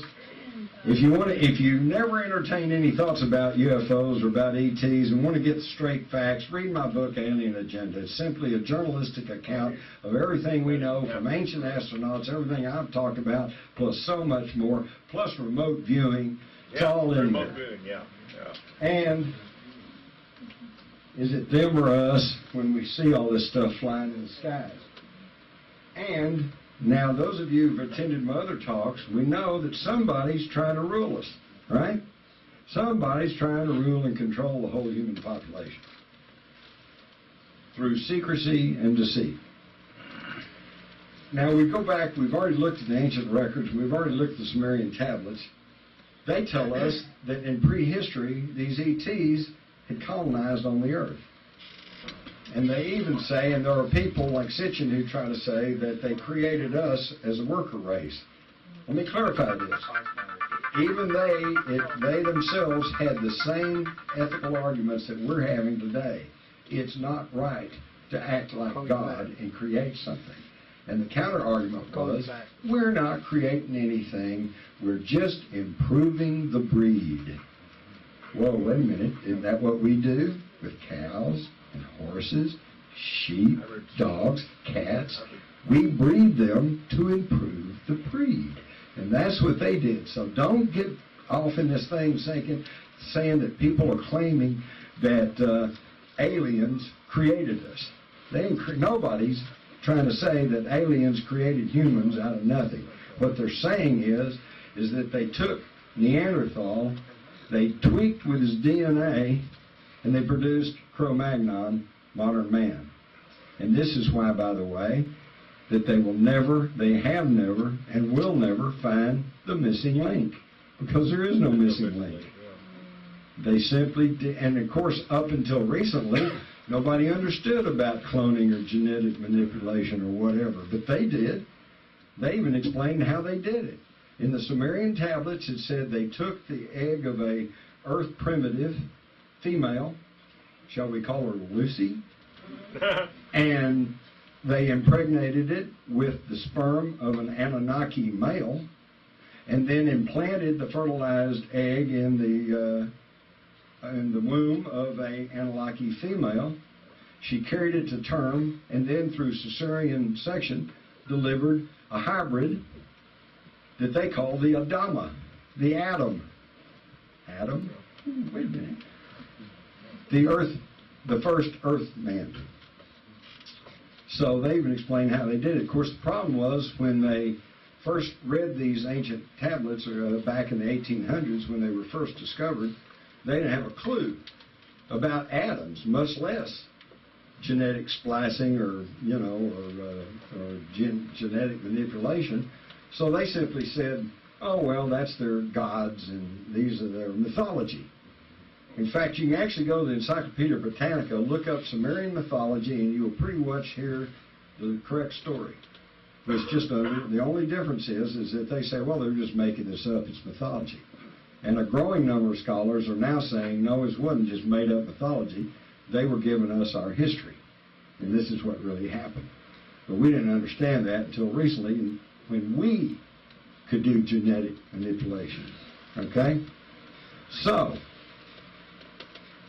assuming these ETs were on the Earth way back then and they did all this, what happened to them? Did they all leave? Or did at least some of them stay behind? Well, how do we answer that? Real simple.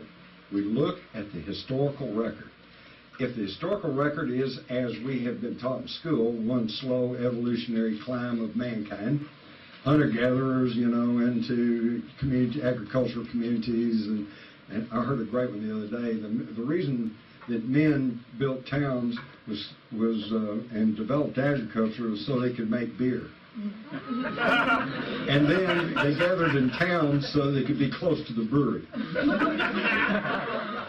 Makes sense to me. Oh, hell yeah. But then on up through city-states and nations and empires, okay? But hey, that's not what the historical record shows, does it? The record speaks for itself all the way back. You've got the air raid of 1942, you've got crop circles, you've got the flying shields of the Romans, you've got the flying dragons, you've got all these anomalies that we've already talked about. So, that means that some of them, at least, are still here. So, what does that mean? Well, there's three possibilities. Number one, we know through the historical record that some of them are still here. We also know that there's a ruling clique that's trying to gain control over us. So, the ruling elite are trying to contact these ancient creators. Or two, they've already contacted the ancient creators and are being guided or controlled by them. Or three, they are the ancient creators. Oops, I'm starting to sound like David Icke. Hey, all right. And that's it. Thank you.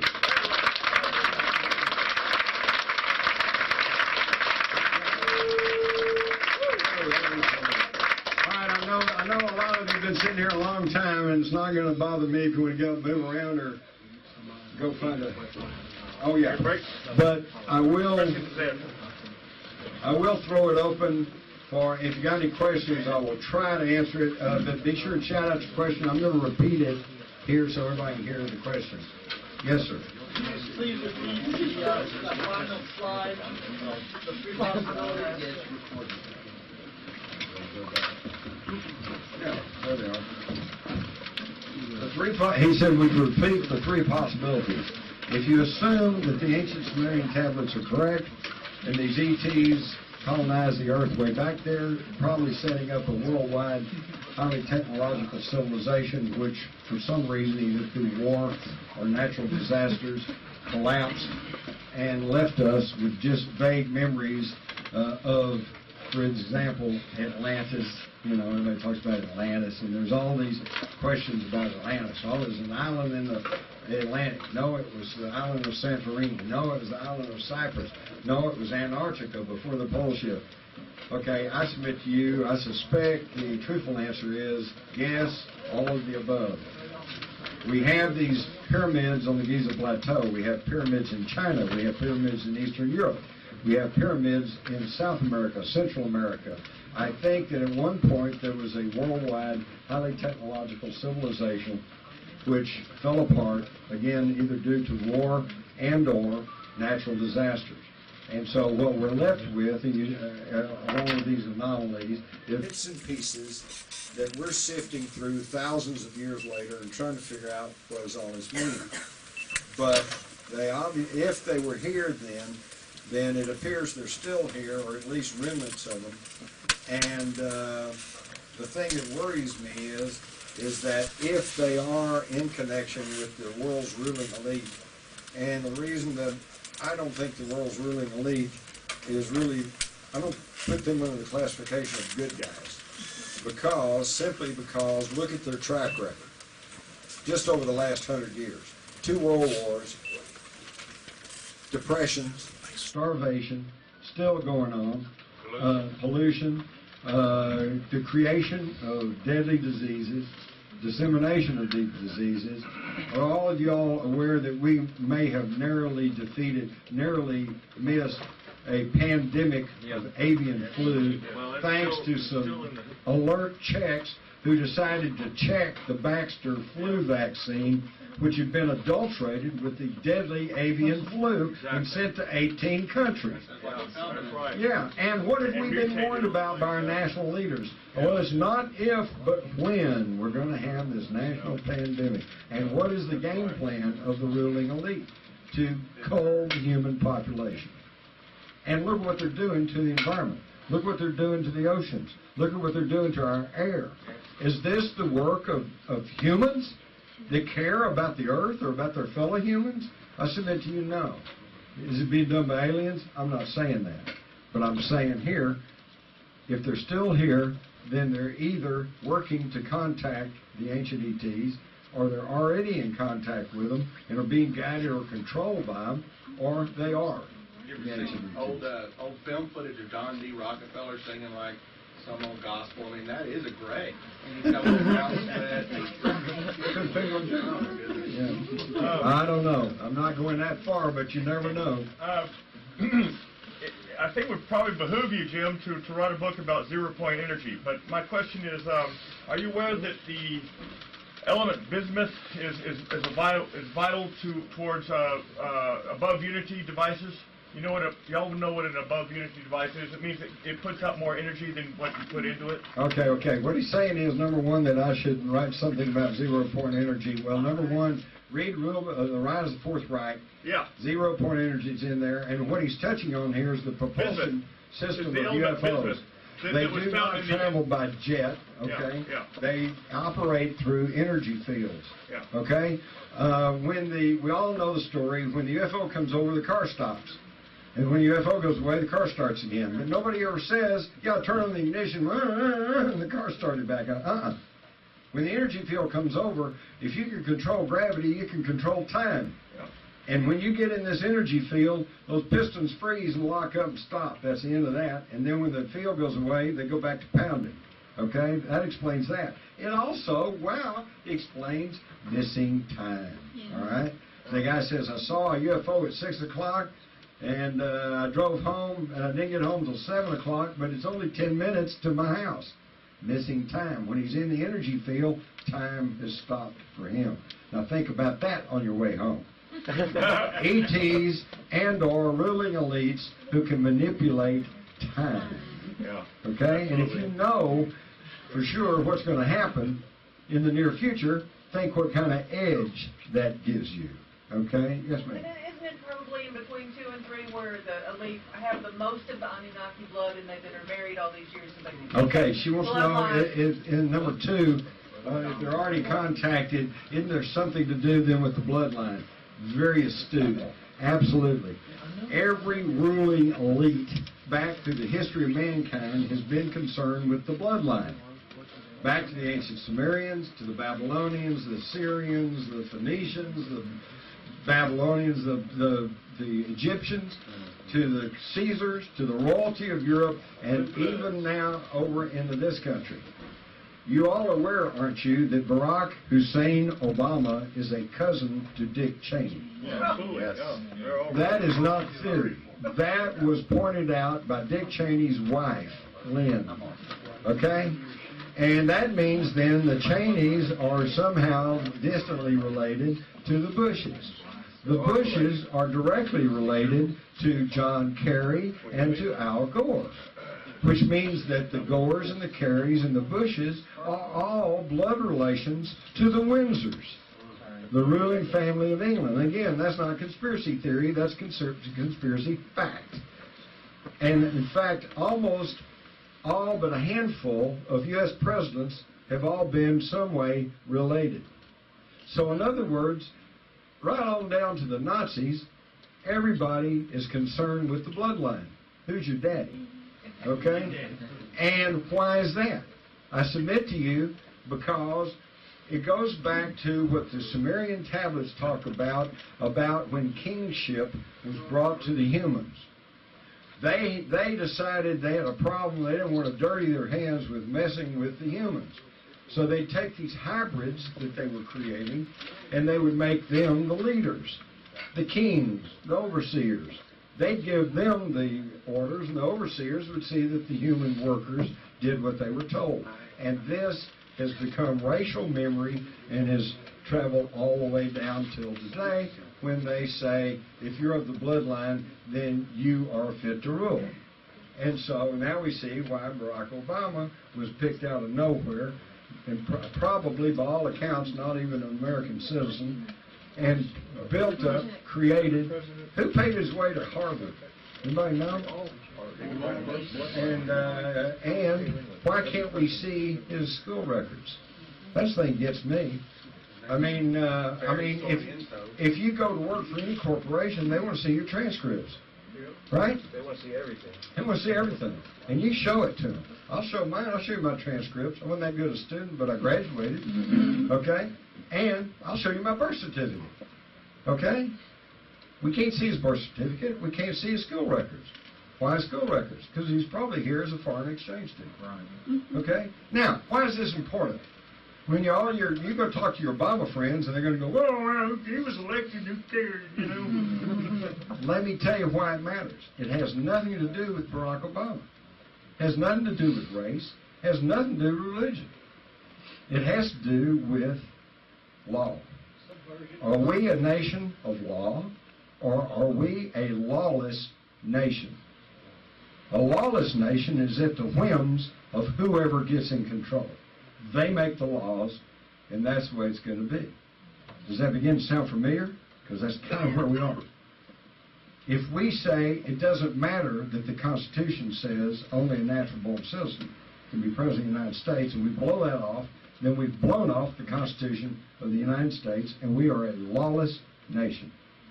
And I submit to you that this may be the plan.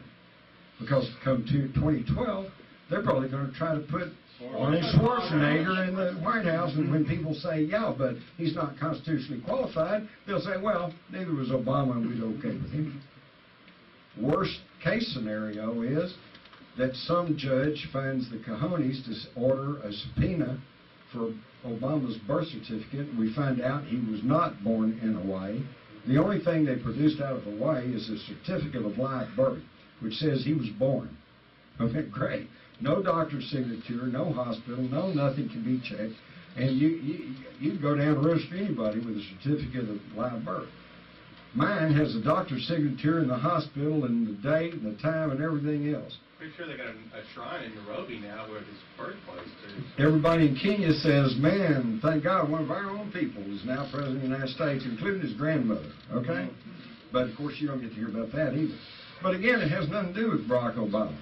The danger comes is if they, at some point, a year down the road or whatever, that they say, some judge issues a subpoena, we find out indeed he was born in Kenya, then the whole thing blows up, and where are we? Every decision he's made, every legislation that's passed, every law that's passed becomes null and void. Every bailout he passed. Everything. It's all by the boards because it's all illegal and unconstitutional.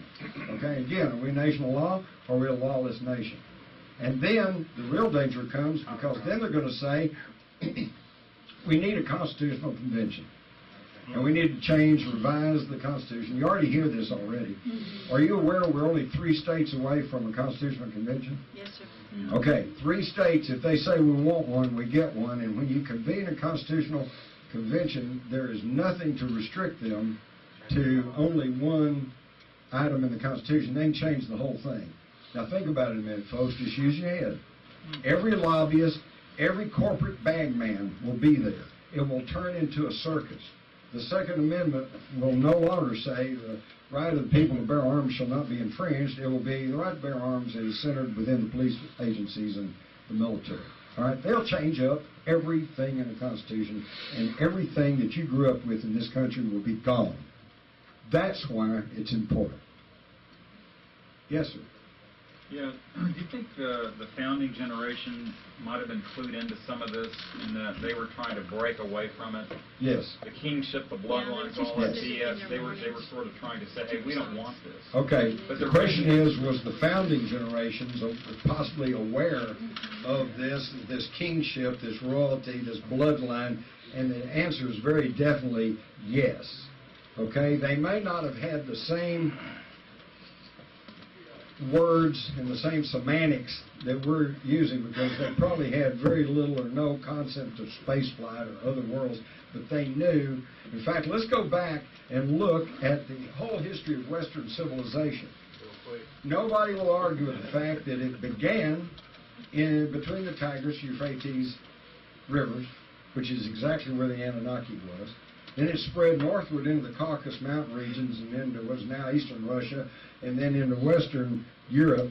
And then it moved south concurrently into Palestine, and then into Egypt, then into Greece, and then to Rome, and then to Western Europe. And then it went to the British Isles. And then when all that's filled up, they discovered America. They came over and they filled up the east coast of the United States. And during the 1800s, it was one western migration. They all moved and filled up the whole North American continent. Why was everybody moving? Well, history makes no secret about it. They were all kept moving westward to escape religious and political tyranny. These folks have been trying to grab hold of us since the year 1. And we just moved. Okay? When they got tired of Boss Tweed telling them what to do in New York, they moved to Kentucky.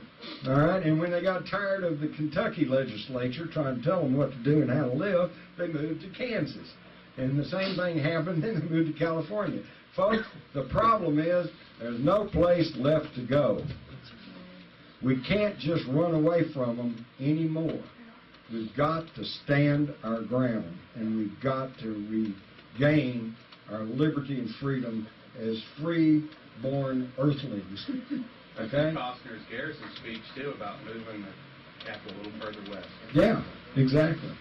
Now, here in Texas, I think Texas ought to be, you guys are here in the heart of Texas. You're here in the capital. And, you know, I'm an old reporter. Everything I've ever told you is just, here's the information, you do with it what you want to. And I'm still coming from that standpoint. But I want to encourage you people, get out there and talk. Let's regain control over Texas. I love Texas. Holy cow, what a great place. We got everything you want, and yeah, some stuff you don't want. But we got a great deal going here. We got resources, we got oil and gas, we got mountains, we got forest, we got seacoast, we got tropical thing, we got desert, you name it, we got it. What a great place. Why should we give all this up and let somebody in Zurich or the New World Order headquarters in Colorado tell us how to run this country? Our forefathers came here, they chased Santa Anna out, and this isn't a racial thing, okay? There are millions of Hispanic people in Texas, and they're good Texans. They're our neighbors. They're fine, man. There's African American people living here in Texas, and they're good Texans. And their ancestors, it was their blood and sweat that built the place, okay? And there's been injustices in the past, but we've hopefully gotten over that. Let's just start working together. And let's throw out the carpetbaggers and the people who would want to tyrannize us. And I'll tell you, a good starting place is, for God's sakes, never let them take your weapons. It's the only thing that's kept us as free as we are. And the Founding Fathers knew this. Just go read the Federalist Papers. When they said the right of the public to bear arms had nothing to do with hunting or sportsmanship or target shooting, they were very explicit. They said this is what a free man must have the right to overthrow a tyrannical government. And ours, I hate to say it, is getting tyrannical. When they tell you you can't grow a garden, when they tell you you have to take a shot and a vaccination, which is proven to be dangerous at best, when they tell you you have to do this and you have to do that, that's tyranny. Okay? I don't care if it's a church or a political party or a government spokesman. When somebody tells you you can do this or you must do this and you cannot do that, that's tyranny. And we've got to resist it. And you guys are right here. A lot of you are younger folks. You're going to have to take up the banner. You're going to have to keep going, man. I'm getting old and worn out. All I'm trying to do is tell you what's going on, and then you guys have to figure out what to do about it. And let me tell you, but let me add one thing. Try to avoid violence, okay? Don't throw rocks. Don't throw Molotov cocktails. That's what they want. That's what they're looking for.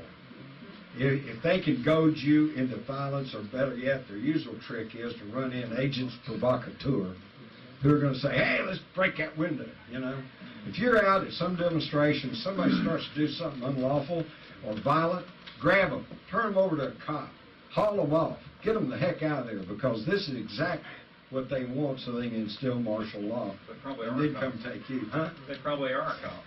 Yeah. Yeah. Most of the time they are. You ever see those pictures where the demonstrator that they arrested out of Canada, Oh, yeah. and he's wearing the same combat boots You as the shall cop. know them by their combat boots. Exactly. Back here. How do you suggest when they do come for our guns to defend ourselves? Well, number one, don't let it get to the point of them coming for your guns.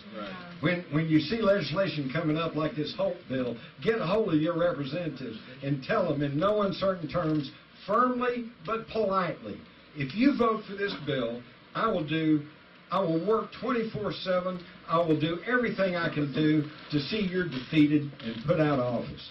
And if enough people would call them and tell them that, they are just chicken enough, and they are so jealous of guarding their positions, they will back down. So hopefully it won't get to that. All right, but then if they just keep going and they're coming for your guns, then band together and fight them off.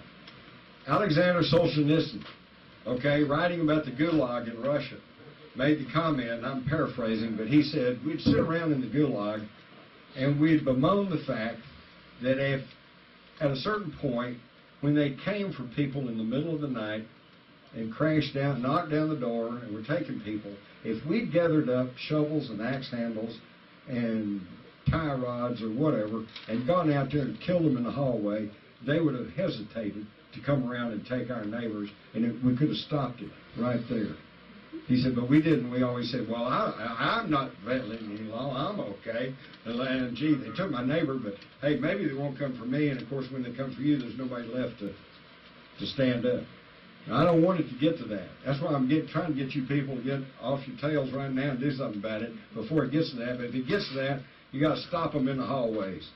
Don't wait until they take you to camp, because then your chances of stopping it are zip to none. There's a lot of excitement and energy around all the sovereignty movement stuff going on in these Right. states. And our governor, Pontius Perry, even has... I'm going to steal that. He didn't want you to get that one. I'm going to steal that. Been sitting on that for about 2 Well, weeks. even he supposedly has been coming on board with the excitement and the energy of this sovereignty movement. And what you're saying right here is my fear is that it's going to get flipped on us. Right. That's a good fear. It's all bullshit. They're going to get feared. Remember when they beat you up and arrest you for wearing a peace sign? And now little kids run around with a peace sign. They co-opted it, okay? And they're going to do the same thing with this, with the sovereignty thing, you know. Well, protect your sovereignty, vote for this anti-gun bill, you know. Organic. Or we're all going to, green, this environmental thing. My God, most of you people probably been in on the green movement since it was, before it was the green movement. But you know how they're turning that around. Now it's, you got to do this, you got to do that, you can't do this, you can't do that. And it's all to protect the environment. Okay? No, it's all It used to be to protect the kids. They always got some excuse. Aren't the states sovereign already?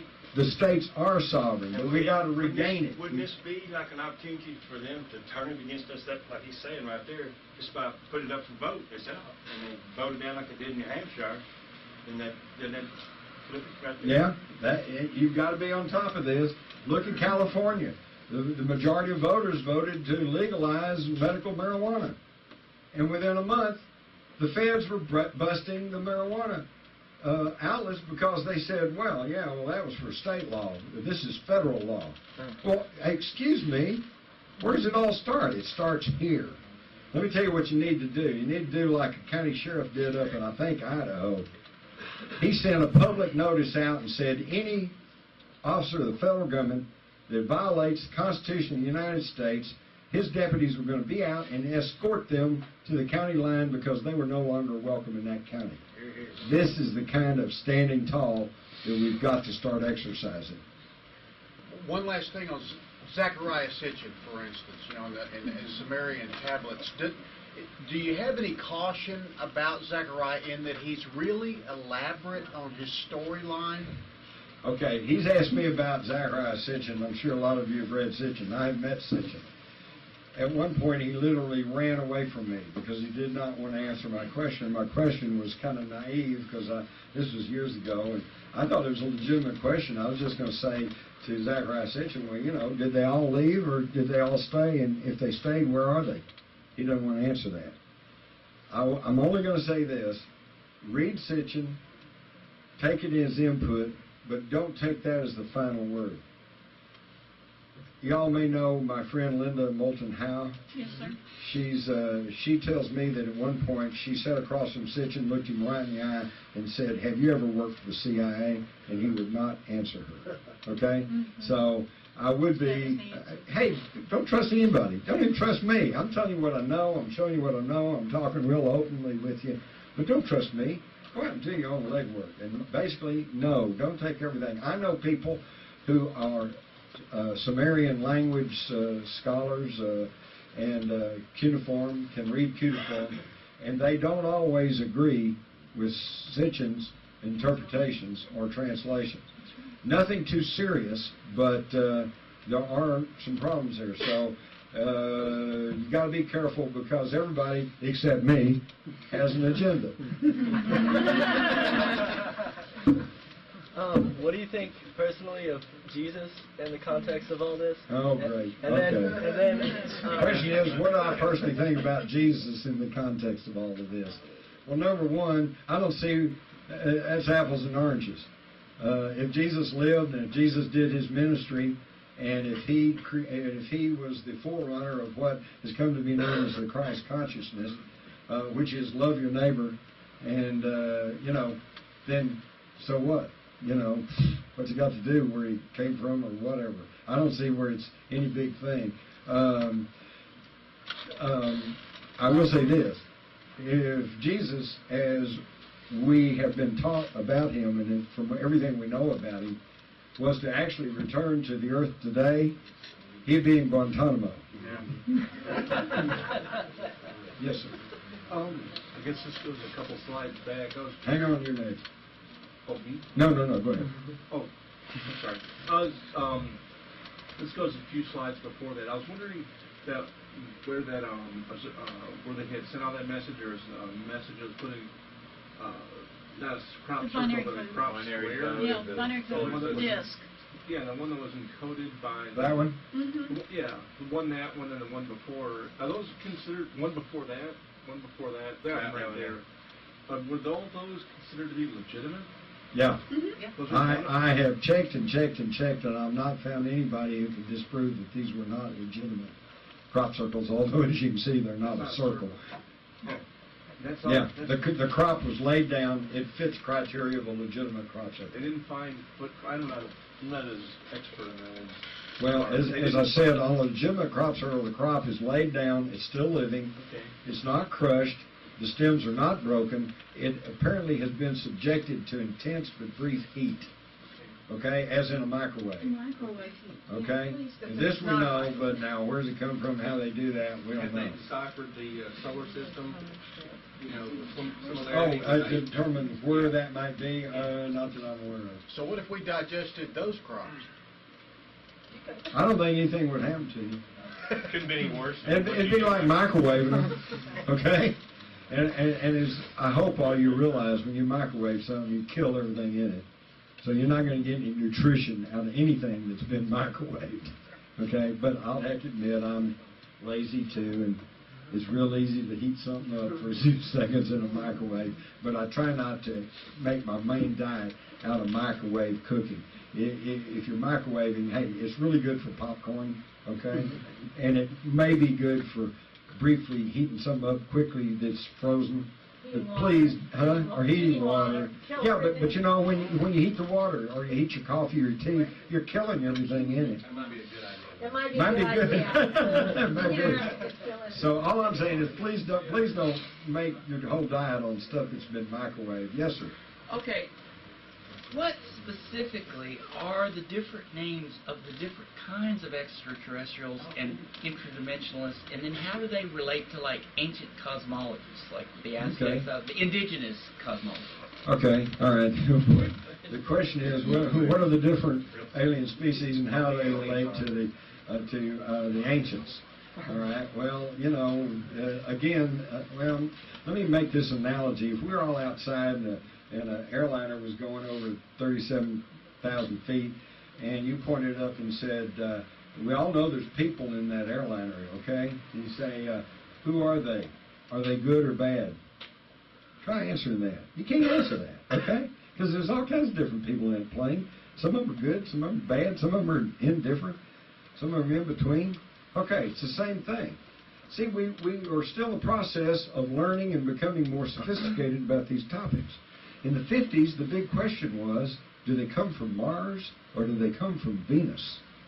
All right, well, we got a little more sophisticated. So by the 70s and 80s, the question was, do they come from Alpha Centauri or Zeta Reticuli 4? And today, we're even a little more sophisticated. Now you got really credible thinking scientists and people who will actually talk about it, who say, well, do they come from another dimension? Do they come from another time? And I'm here to tell you the answer. The answer is yes. All of the above. Okay, we're dealing with various groups. Some of them have their own imperatives, which may not be, conducive to the best interest of humans. But as I said before, obviously, overt hostility is not one of them. You may have some that have a little more benign interest in humans. But I think, and now this is my personal theory, that there is something akin to the Star Trek concept of the prime directive, which is that just like with the tribe in the rainforest, we didn't, as we would have in the past, go in and slaughter them all or give them diseased blankets or Bibles or something. We're a little more sophisticated, and we're going to study them. We're going to find out, how that works. And so I think we have gained in sophistication and knowledge, and I think that now we understand that it's not right to interfere with the natural evolution of a species. And I think that if they are advanced enough from us to have, this space travel, intergalactic space travel, faster than light technology, then they're probably advanced enough to understand that it's not proper to meddle or to interfere with the natural evolution of a species.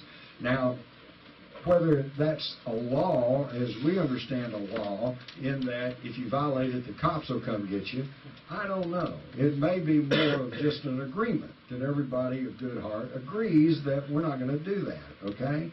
But then that leaves open the question, then why do we have things like Roswell, you know? Was that truly an accident? Or was that a surreptitious event to allow us to obtain advanced technology? Well, gee, you can't get us for breaking the prime directive. It was an accident. Our ship crashed, you know? That'll give you something to think about. There's all kinds of ramifications to this. Dave? Yeah, Jim, the pyramids on Mars during the alignment in 3. Mm-hmm. Okay, in just like on the Giza Plateau? Right. Okay, pyramids in the Giza Plateau, pyramids in Mesoamerica are aligned like that, often for the solstice, the middle pyramid, the sun will go directly over the solstice, winter and summer.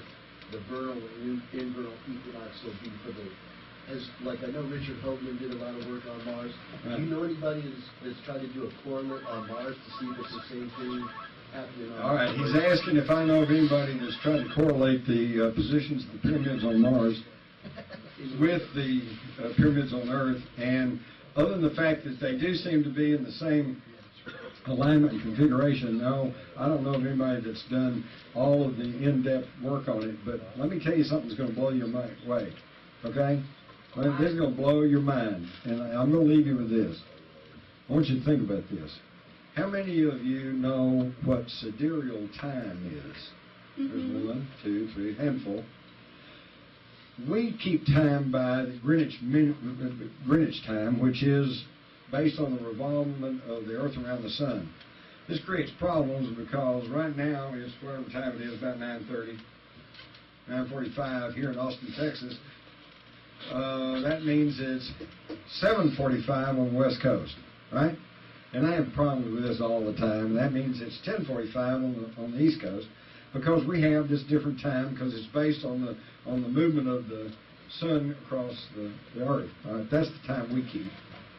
But the ancient sailors and astrophysicists and astrologers, they have a need for a more constant time, a time that is not based on the revolvement of the Earth around the sun. So they came up with sidereal time, which is based on the positions of the constellations, okay? Because the constellations never change. Now, the sidereal time is broken into 24-hour segments, just like our time. So now I hope you understand sidereal time. We all know about the Kennedy curse. Joseph Kennedy Jr. was killed when his plane blew up off the coast of England in 1944. John F. Kennedy was killed by gunfire in Dallas in 1963. Robert Kennedy was killed in an assassination in Los Angeles in 1968. And JFK Jr. died in a plane crash in 1999. Now, they already talked about the Kennedy curse, and it seems odd that these 4 members of the same family would all meet untimely ends. You know, that kind of stretches coincidence to a really fine point. But what if I told you that all 4 of those Kennedys all died within the same hour? They all died within the 16th sidereal hour. So when you take 4 members of the same family and they all died unnatural deaths, that's bad enough. But when you said they all died unnatural deaths within the same hour, that the odds of that are incalculable. So what am I telling you? I'm telling you that somewhere, somehow, somebody planned it that way. And be thinking about that. Because of their Kennedy and Fitzgerald bloodline? The fact that I already showed you how he was fixing to break open UFOs. He was going to stop the Vietnam War. He was trying to shut down the Federal Reserve System. He was doing everything in the world to oppose these fascist, globalist Nazis who are trying to take over the world. But Senior Joe would have been grooming Junior Joe for To be president. because he's Right. firstborn. Right. George Bush is not the sharpest bush in the drawer, but Right. he's firstborn. But remember what I told you? If they can negate gravity, they can alter time, and they might be able to look through time. What if somebody was able to look through time and realize that Joseph Jr. would have been an even more effective president than JFK? Can't let him get in there. So he goes on a mission, his plane blows up. Schwarzenegger took their women folk and got their bloodline, but... He married into it. Married into it, yeah. So is Ted Kennedy like a genetic defect in the family? Well, no, let me tell you something. Nobody remembers this, but in the summer of 1964, less than a year after his brother got killed in Dallas, Ted Kennedy was in a near-fatal plane crash, and he narrowly escaped with his life. And by the way, that occurred within the 16th sidereal hour. Yeah. No, he lucked out. He lucked out and escaped the plan and probably knows it. And that's why he hasn't been anything but a drunken blowhard ever since. All right, that's it. Thank you. Anybody wants to get over an agenda, I'll sign the book up here. Yeah, please support Brave New Books. They've got all his books here. It doesn't have to be Alien Agenda. He'll sign any of them. And please frequent this. And if you have any ideas for meetings that you'd like this room, please say something to Harlan. I'm sure he'd love to have you. And again, Monday at 3 p.m. in room E1.012. We need you there. If you go a little early, Judith McGarry will be there with some information, and you can go and actually visit these guys in their offices and put a little polite pressure on them before the actual hearing. But we'd love to have you. What is the building that we're going to? It's the Capitol Extension where it goes underground and goes north from the dome. It's where they do the real business of the state government now. So, love to have you there. We need you. Happen. Okay, and then of course their argument is that Judge Proctor didn't have a windmill, and that it was all a hoax story, and therefore there's no grave in the cemetery. Well, all this got laid to rest last summer. Have any of y'all seen the History Channel special? Bunch of you, good. Basically, this was aired back, I think, about Christmas time, and then they ran it again just about a week or so ago.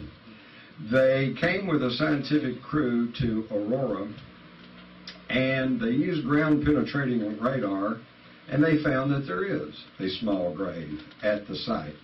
Oops, took care of that argument. Then they went and managed to get the owner of the property to let them move the little well house, whereupon they found the footing for the windmill tower, or for the windlass. So that takes care of that argument. In fact, what I understood years ago was that it's true Judge Proctor did not have a windmill. He had a windlass, which is a wooden derrick that normally you could put a windmill on top of the blades, but he didn't have the windmill, but it was a derrick he used for the sump to operate the pump on his well. Okay, so now they proved he did have this tower. It just got misidentified as a windmill instead of a windlass. Okay, but here's the clincher. Back in the 70s, we picked up odd pieces of metal there at the crash site, and a lot of it was very readily identifiable, old pieces of nail, chain, whatever, but then we also found some odd pieces that looked to be like molten aluminum, and we sent it off for study at North Texas, and I usually have, I don't know why, these slides are all out of whack. We may get to this. And the physics department said some of these pieces were a little unusual, and one was particularly unusual because it was 90% iron, but it had no magnetic properties.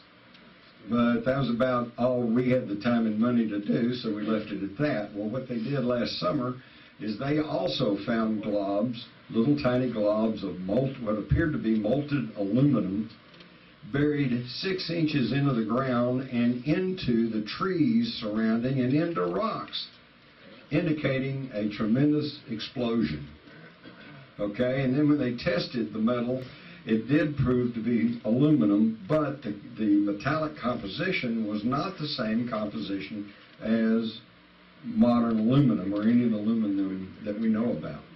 If you go back, even in the story in the Dallas News, it said the metal appeared to be some sort of metal kind of like aluminum or silver.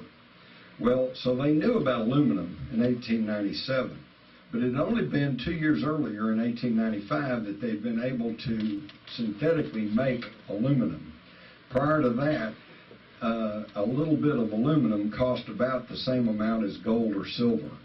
So although they knew about aluminum, it was not in widespread use in 1897, certainly not in rural Texas. So, as far as I'm concerned, it happened. We had a spaceship crash, and by the way, it's on the Texas State Historical Marker at the Aurora Cemetery. So now let's look at another UFO, unidentified flying object. This one, you've all seen it. It's called the moon. But the moon's a very strange place. We've got the Maria, which they call the seas, which appear to be molten rocks that was thrown up onto the surface and then cooled into the what they call the Maria. And that's why when they went to the moon, they were expecting to find volcanic activity, and yet when they get to the moon, we find there is no volcanic activity. It's a dead world. So where did this molten rock come from? We don't know. But at the center of these circular seas, or Maria, are what they call mascons. The mascons are very heavy, dense objects of something that are somehow always at the center of these Maria.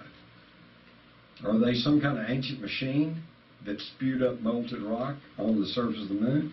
We don't know. We don't know what the mascons are. We don't know what the Maria is. The moon is very mysterious. Now here is some figures drawn by early man, similar to the Nazca plains, which you all are probably similar with. And on the moon, we find similar type designs. Okay, now where does that come from? Is it natural? We don't know. But we're not being told either. Always remember, NASA is short for never a straight answer. We also have what's known as the shard photograph from the lunar orbiter 111. And this thing juts up off the surface of the moon about a mile. Just like a little spindle or a tower. Is that a microwave tower? Who knows? We don't know, but it's very mysterious. We've got pictures. These are all NASA photographs, by the way. Look at this thing flitting across the surface of the moon. This thing throwing a shadow on the surface of the moon. What is this thing? And here's one jutting out over a crater. All kinds of odd stuff. People have been seeing weird things on the moon for centuries. All the way back into when they first developed this. As if that somehow disqualifies me from knowing anything about anything else. But that time has passed. Just this past November, I was invited back to the JFK Lancer thing in Dallas, and they actually gave me an award for being one of the early, long-time, and most steadfast seekers of truth in the JFK assassination. So maybe I've been slightly rehabilitated. All right, now I see a lot of familiar faces, so a lot of you have been down here before to New Brave Books, and you've heard me talk about 9/11, and you've heard me talk about the National Socialist takeover in this country, which now they got so blatant in their excesses that in November, thanks to the corporate mass media, we have now shifted from National Socialism to Marxist Socialism. And if you think that this is some kind of fringe conspiracy theory, just consider the cover of Newsweek a couple of weeks ago. Now we are all socialist. Yeah, we are. But when did we ever get the chance to vote for socialism? Is that really what we want, you know? And is that, who's behind all that? And before, let me add to one more thing, because I know some of you people are already cringing because you're probably great Obama fans. And let me say right off the bat, I got nothing personally against Barack Hussein Obama any more than I had against George W. Bush, personally. I know people who are good friends with George W. Bush, and they assured me that he was quite a good old boy. And I'm not prepared to argue. He may very well have been. But I think what we all understand is that he wasn't in charge. Dick Cheney was in charge. And his little presidential assassination ring, if you've happened to read that and know about what Seymour Hersh is now let out of the bag. And Dad, he was also there. And James Baker. And speaking of Dad, just to add a coda to those of you who heard my Rise of the Fourth Reich talk, last July in Germany, George Herbert Walker Bush was presented with this great award and hailed as being the one person most responsible for the reunification of Germany. George Herbert Walker Bush? And who gave him this award? Henry Kissinger. It gets better. And where did this award ceremony take place? On the shores of the Wannsee. Does anybody remember the Wannsee Conference of 1942? This is where the Nazis all met and decided on the final solution. Now, do you think this was just some kind of sheer coincidence? Or are they thumbing their nose at us? And speaking of Dr. Kissinger, for any of you who are still hoping that Barack Obama may bring us some change, let me quote from the remarks of his new National Security Advisor, General James L. Jones, who last month at the Munich Security Conference got up and thanked them for honoring Dr. Kissinger, who, by the way, cannot travel to certain countries because there are warrants out for his arrest for war crimes, okay? And James L. Jones, Obama's National Security Advisor, says, thank you, congratulations for honoring Dr. Kissinger, says, as the latest National Security Advisor for the United States, I take my daily orders from Dr. Kissinger, coming through Brent Snowcroft and Sandy Berger. We have a chain of command in the National Security Council, and it still exists today. Excuse me, where's the change? I didn't vote for Henry Kissinger.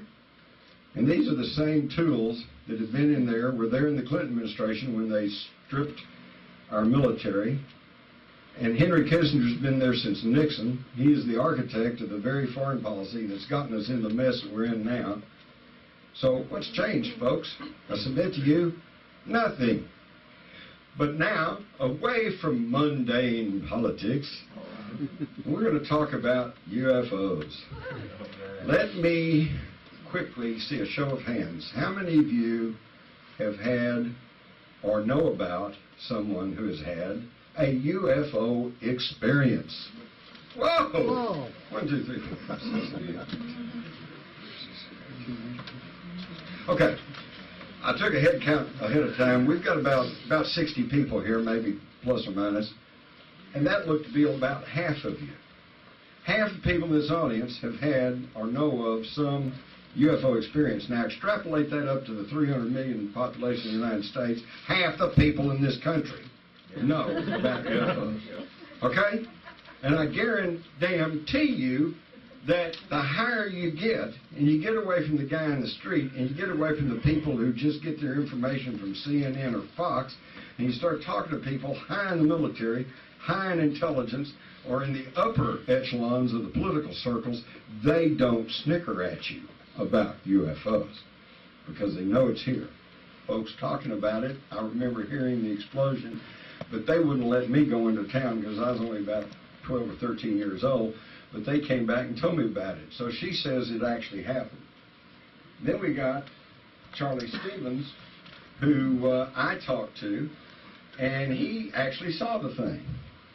And he said he saw it going over, and he said he heard an explosion, he saw the smoke coming up from town, and as a young boy, he wanted to run up and see what had happened.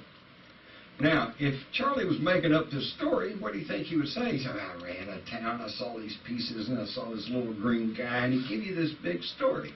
No, that's not what he told me. What he told me struck me as very truthful. He said his dad told him, no, son, we can't go to town, we have to finish the chores. Now think about it, folks. 1897, rural Texas, if you didn't do the chores, you didn't eat. So I think that was a very truthful statement. So now you got Mary Evans, who was there, said it happened. You got Charlie Stevens, who was there, and he said it happened. And then you got this fella, Robert Brown, who found this odd thing in the 80s that he claimed was a piece of the spaceship, except you can see how crudely made it is. I don't think this was a piece of the spaceship, but what's interesting is it's two pieces of metal banded together with this wire, and inside you can kind of see this copper-looking stuff. I think that maybe in the middle was a piece of the original spaceship, but we don't know, and he wouldn't give it up to go have it tested, so again, it's just a we don't know. Here's the original Dallas Morning News story, and so the 2 people there out of the 3 said it actually happened. Now the argument is, well, it was just a hoax story planted in the newspaper. Well, okay, that's possible, and I kind of bought into that for a long time until I got the complete front page of the Dallas Morning News for 1897, and folks, there are 16 stories on that front page. Every single one of them is talking about the silver cigar-shaped object flying through the skies of North Texas in 1897, and 2 or 3 of them even carrying accounts of carrying on a conversation with the crews. One of them, they were told, we come from a secret laboratory in New York, and we were testing this thing out, and it proved so successful, we just started sailing through the countryside. The next thing you knew, we were in Kansas. So we thought we'd come on down to Texas. Another story, they were told, we come from a hidden community at the North Pole, and we have these flying machines. And then in another account at that same period, a track inspector from Fort Worth encountered this silver cigar-shaped object, said there was a crew of uniformed people around it, and he was told, don't say anything about seeing us. We're on a secret mission. We're on our way to bomb Havana. Now, this is especially intriguing to me because this was in the spring of 1897. We didn't get into a war with Spain and Cuba until the spring of 1898, a year later. How did these people know that we were going to be in a war involving Cuba? Teddy Roosevelt and Rough Riders, remember your school? Okay, how did they know? Were they able to look in the time? Did they come from another time? I don't know, but something's very strange there. Okay? Right. Yeah, and all of this occurred before the Wright brothers split. In 1955, Dorothy Kilgallen told us the reality of it in this story that is absolutely legitimate because I copied it out of the files of the Fort Worth Star Telegram. And she said that they come from other planets, and source of my information is a British official of cabinet rank. So they knew way back there that it was all real. Now, what the heck is going on? I missed all my... Anyway, thing kind of out of sequence. Before I get to the moon, let me wrap up on Aurora. So the only arguments they've had against Aurora is that, number one of the people from that time period, Robbie Hansen, said, oh, it was just a hoax. Now, unfortunately, her close friend was Etta Pegues, that was the Star Telegram correspondent in that area. And so through the years, when everybody would contact Star Telegram and say, hey, what about the Aurora spaceship, they would send them to Etta Pegues, and Etta Pegues would tell them it was all just a hoax. And you'll find lots of columns written in the Dallas News and stuff recently in the 70s and the 80s, in the 90s, and they said, oh, it was all just a hoax. And that's all basically because the stringer up there, the correspondent, Etta Pegues, told everybody it was a hoax. And she said this because Etta Pegues, her friend, told her it was a hoax. Well, I went and talked to Robbie Hansen, and her story was that she lived way outside of Aurora and never knew anything happened. Until one day somebody rode by on horseback and told her father about this crash and the little man they buried in the cemetery, and her father laughed and laughed and said, well, that old Judge Proctor, what a joker. So that's her basis for believing it was a hoax. Although by her own story, she had no direct knowledge of it. So you got two people with direct knowledge, two people with indirect knowledge. One said it was a hoax. One said my parents were there. And you had Charlie Stevens who said it actually. All right, folks. Let me get this adjusted just a little bit. Hey, we've got a great crowd here tonight. Thanks so much for coming in to Brave New Books. We're doing a live broadcast here in Austin, Texas. This is for our good friend Jim Mars. I think we all can consider Jim a friend at this point. You know, he's down here. He's on TV like every other day now. I turn the History Channel on. And, yeah, give him a round of applause.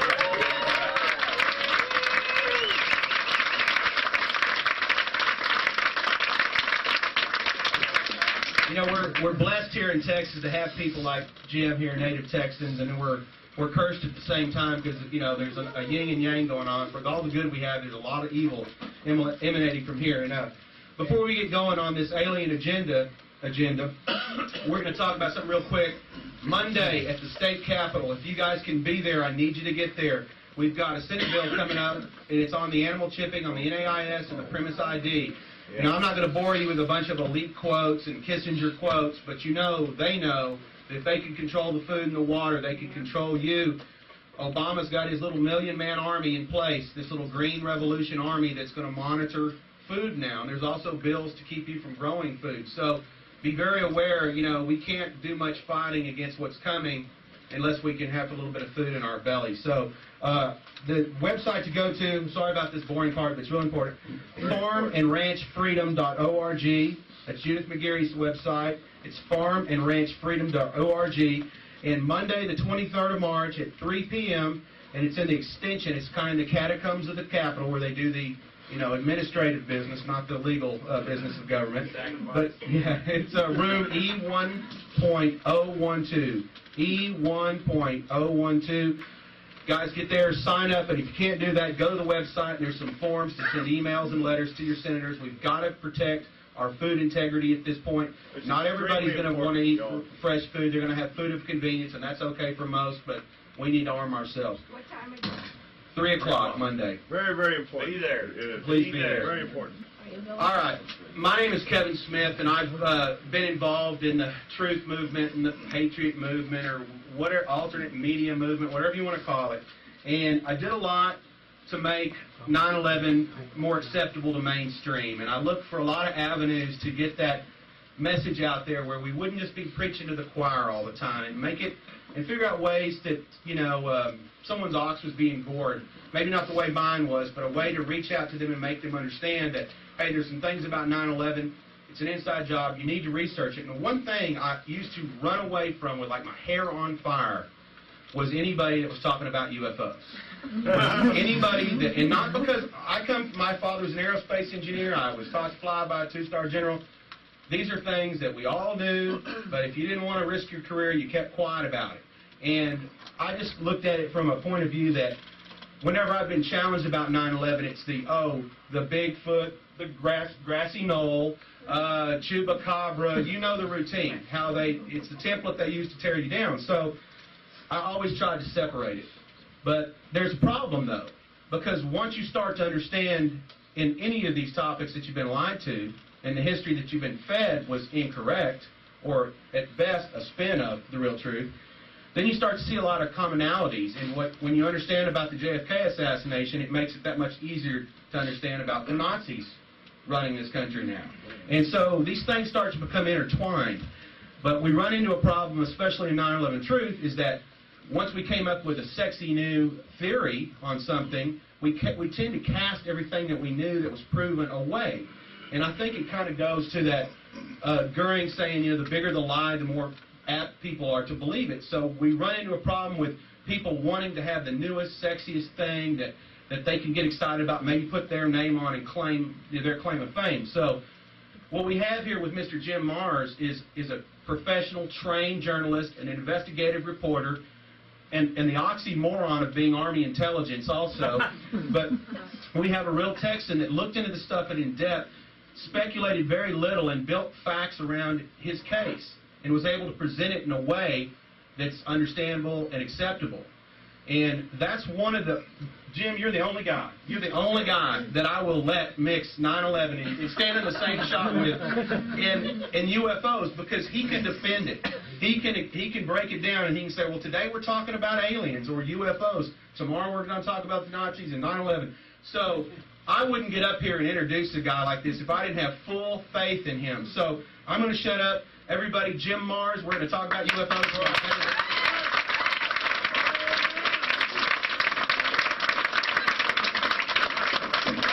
All right. Thank you so much, Kevin. Yeah, that kind of stole some of my thunder, though.